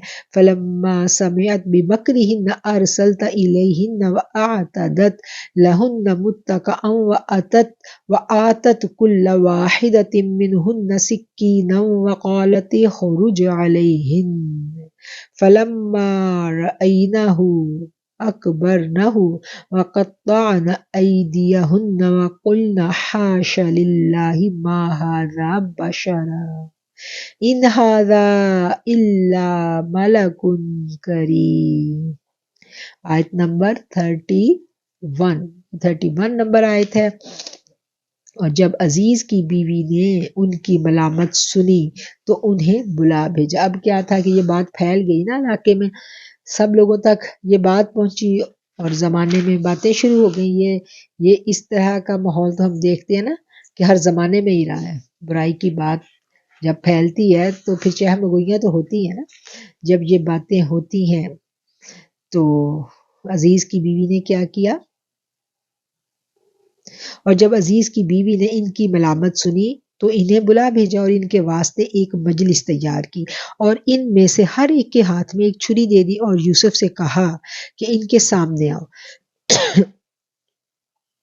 پھر جب انہوں نے اسے دیکھا تو وہ حیرت زدہ رہ گئی اور اپنے ہاتھ کاٹ لی اور کہا اللہ پاک ہے، یہ انسان تو نہیں ہے، یہ تو کوئی بزرگ فرشتہ ہے۔ یعنی وہ بہت حسین تھے، ان کے حسن و جمال کے جو چرچے ہیں ہم دیکھتے ہیں کہ اتنا حسن جتنا اللہ تعالیٰ نے انہیں دیا تھا، ہمیں پتہ چلتا ہے کہ کیسے وہ کیا کہنا چاہیے کہ اپنے حسن میں یکتا تھے، اور پھر جو وہ خاتون جو ان کے اوپر یہ جو عزیز کی بیوی ہے ان پہ فدا ہوتی ہے اور اس کے اوپر پوری کی پوری جو داستان ہے آگے ہم پڑھیں گے تو یہ ساری کی ساری حضرت یوسف علیہ السلام کے حسن کے اوپر ہی وہ فدا ہوئی تھی، اور اس حسن کو دیکھ کر ہی وہ عورتیں بھی بالکل مبہوت ہو گئیں اور انہوں نے ان چھریوں سے اپنے ہی ہاتھ کاٹ لیے۔ قالت فذلكن الذي لمتنني فيه ولقد راودته عن نفسه فاستعصم ولئن لم يفعل ما آمره ليسجنن وليكونن من الصاغرين، کہا یہی ہے وہ جس نے ملامت میں جس کے معاملہ میں تم نے مجھ سے ملامت کی تھی۔ جب یوسف کی بیوی نے دیکھا نا کہ یہ تو خود دیوانی ہو گئی ہیں اور انہوں نے اپنے ہاتھ کاٹ لیے تو انہوں نے کہا یہی ہے وہ، مجھے ملامت کر رہی تھی، مطلب تو اپنا حال تم لوگوں نے کیا کیا ہے۔ اور البتہ تحقیق میں نے اس سے دلی خواہش ظاہر کی تھی، پھر اس نے اپنے آپ کو روک لیا، اور اگر وہ میرا کہنا نہیں مانے گا تو ضرور قید کر دیا جائے گا اور ذلیل ہو کر رہے گا۔ قال رب السجن احب الی مما يدعوننی الیہ والا تصرف عنی کیدہن اصب الیہن واکن من الجاہلین۔ یوسف نے کہا اے میرے رب، میرے لیے قید خانہ بہتر ہے اس کام سے جس کی طرف مجھے بلا رہی ہے، اور اگر تو نے مجھ سے ان کا فریب دفع نہ کیا تو ان کی طرف مائل ہو جاؤں گا اور جاہلوں میں سے ہو جاؤں گا۔ فاستجاب له ربه فصرف عنه كيدهن انه هو السميع العلیم۔ 34 نمبر آیت۔ فاستجاب له ربه، پس ان کے رب نے ان کی دعا قبول کر لی۔ بس ان کا فریب اس سے دور کر دیا گیا کیونکہ وہی سننے والا اور جاننے والا ہے۔ ثم بدا لهم من بعد ما رأوا الآیات لیسجننه حتی حین، ان لوگوں کو نشانیاں دیکھنے کے بعد یوں سمجھ میں آیا کہ اسے ایک مدت تک کے لیے قید کر دیں۔ وَدَخَلَ مَعَهُ السِّجْنَ فَتَيَانِ قَالَ أَحَدُهُمَا إِنِّي أَرَانِي أَعْصِرُ خَمْرًا وَقَالَ الْآخَرُ إِنِّي أَرَانِي أَحْمِلُ فَوْقَ رَأْسِي خُبْزًا تَأْكُلُ الطَّيْرُ مِنْهُ نَبِّئْنَا بِتَأْوِيلِهِ إِنَّا نَرَاكَ مِنَ الْمُحْسِنِينَ، اور اس کے ساتھ دو نوجوان قید خانہ میں داخل ہوئے۔ ان میں سے ایک نے کہا میں دیکھتا ہوں کہ شراب نچوڑ رہا ہوں، اور دوسرے نے کہا کہ میں دیکھتا ہوں کہ اپنے سر پر روٹی اٹھا رہا ہوں کہ اس میں سے جانور کھاتے ہیں، ہمیں اس کی تعبیر بتلائیے، ہم آپ کو نیکوکار سمجھتے ہیں۔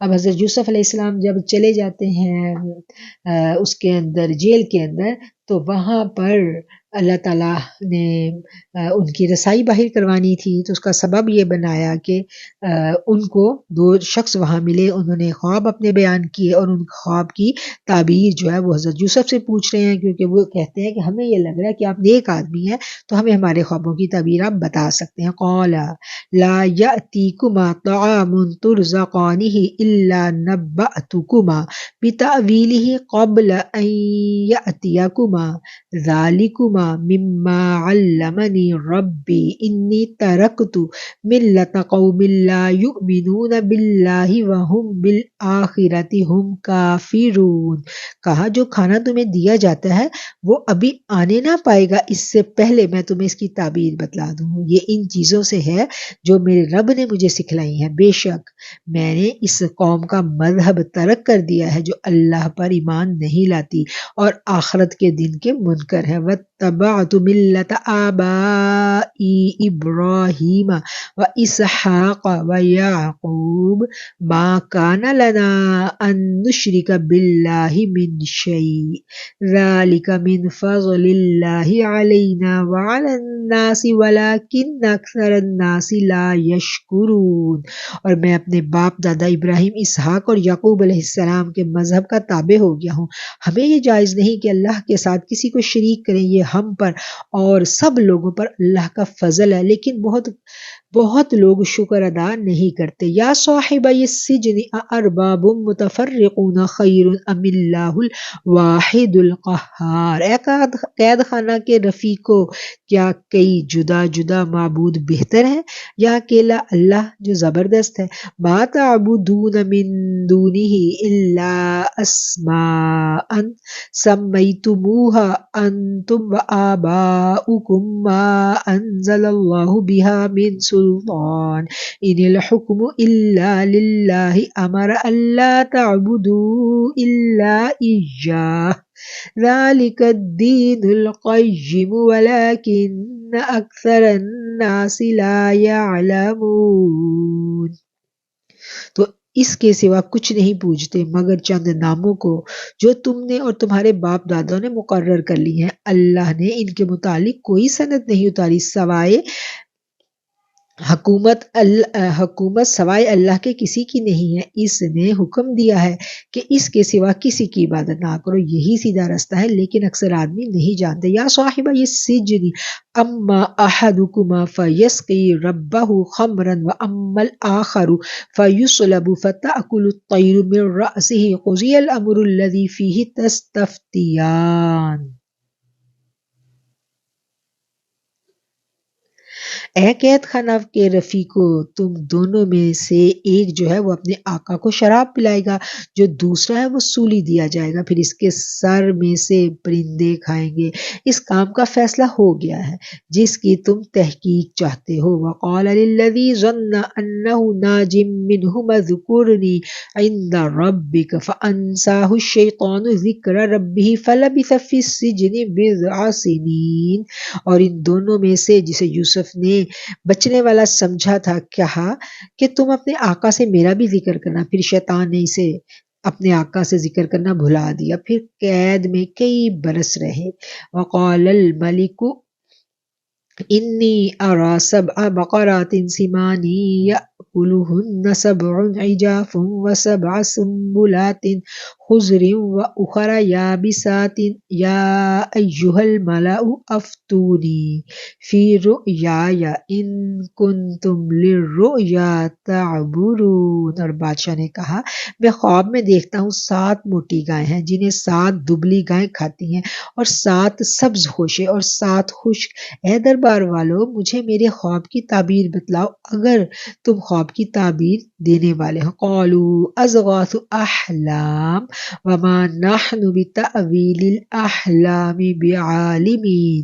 انہوں نے کہا یہ خیالی خواب ہے اور ہم ایسے خوابوں کی تعبیر نہیں جانتے۔ وقال الذی نجا منہما وادکر بعد امۃ انا انبئکم بتأویلہ فارسلون۔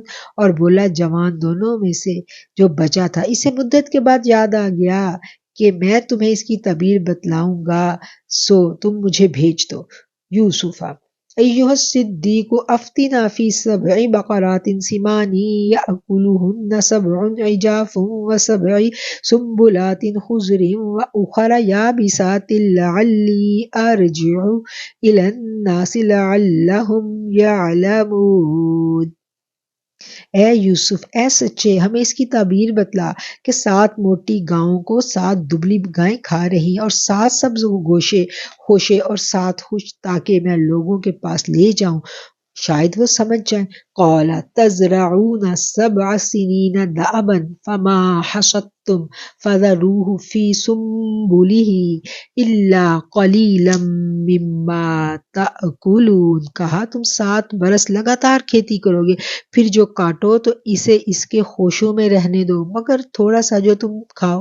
ثم پھر یأتی من بعد ذلك 7 شداد یأکلن ما قدمتم لہن الا قلیلا مما تحصنون۔ پھر اس کے بعد 7 برس سختی کے آئیں گے، جو تم نے ان کے لیے رکھا تھا کھائیں گے، مگر تھوڑا سا جو تم بیج کے واسطے روک رکھو گے۔ ثم یأتی من بعد ذلك عام فیہ یغاث الناس وفیہ یعصرون۔ پھر اس کے بعد 1 سال آئے گا، اس میں لوگوں پر بارش برسے گی، اس میں رس نچوڑیں گے۔ وقال الملك ائتونی بہ فلما جاءه الرسول قال ارجع الى ربك فاسأله ما بال النسوة اللاتي قطعن أيديهن ان ربی بکیدہن علیم۔ آیت نمبر 50۔ اور بادشاہ نے کہا اسے میرے پاس لے آؤ، اور جب اس کے پاس قاصد پہنچا تو کہا اپنے آقا کے ہاں واپس جاؤ اور ان سے پوچھو ان عورتوں کا کیا حال ہے جنہوں نے اپنے ہاتھ کاٹے تھے، بے شک میرا رب ان کے فریب سے خوب واقف ہے۔ قال ما خطبكن إذ راوتن يوسف عن نفسه قلنا حاش لله ما علمنا عليه من سوء قالت امرأة العزيز الآن حصحص الحق أنا راودته عن نفسه وإنه لمن الصادقين۔ کہا تمہارا کیا واقعہ تھا جب تم نے یوسف کو پھسلایا تھا؟ انہوں نے کہا اللہ پاک ہے، ہمیں اس میں کوئی برائی معلوم نہیں ہوئی۔ عزیز کی عورت بولی اب سچی بات ظاہر ہو گئی ہے، میں نے ہی اسے پھسلانا چاہا تھا اور وہ سچا تھا۔ ذالک لیعلم انی لم اخنہ بالغیب وان اللہ لا یہدی کید الخائنین۔ یہ اس لیے کیا تاکہ عزیز معلوم کر لے کہ میں نے اس کی غائبانہ خیانت نہیں کی تھی، اور بے شک اللہ خیانت کرنے والوں کے فریب کو چلنے نہیں دیتا۔ صدق اللہ العظیم وصدق رسولہ النبی الکریم۔ الحمدللہ، اللہ کی توفیق سے یہ والا سپارہ جو ہے 12 نمبر سپارہ ہم نے ختم کیا، اور انشاءاللہ کل ہم 13واں سپارہ شروع کریں گے، اور 13ویں سپارے میں بھی سورہ یوسف ہی چلے گی۔ سورہ یوسف کا قصہ دلچسپ قصہ ہے جو میرا رب آقا علیہ الصلوۃ والسلام کو سنا رہا ہے، اور انشاءاللہ کل ہم اس کو پورا کریں گے۔ اللہ تعالیٰ سے دعا ہے کہ جو پڑھا ہے اس کی ادائیگی میں، اس کے سمجھنے سمجھانے میں اگر کوئی غلطی رہ گئی جانے انجانے میں تو میرا مالک مجھے معاف فرما دے، میرا مالک مجھے درگزر کر دے، اور قرآن کا شغف اس گوشہ نور کی ایک ایک بہن کو عطا فرمائے، قرآن سے محبت، قرآن کو پڑھنا، قرآن کو سمجھنا اور قرآن کو سننا، قرآن کو دیکھنا۔ قرآن تو نور ہی نور ہے۔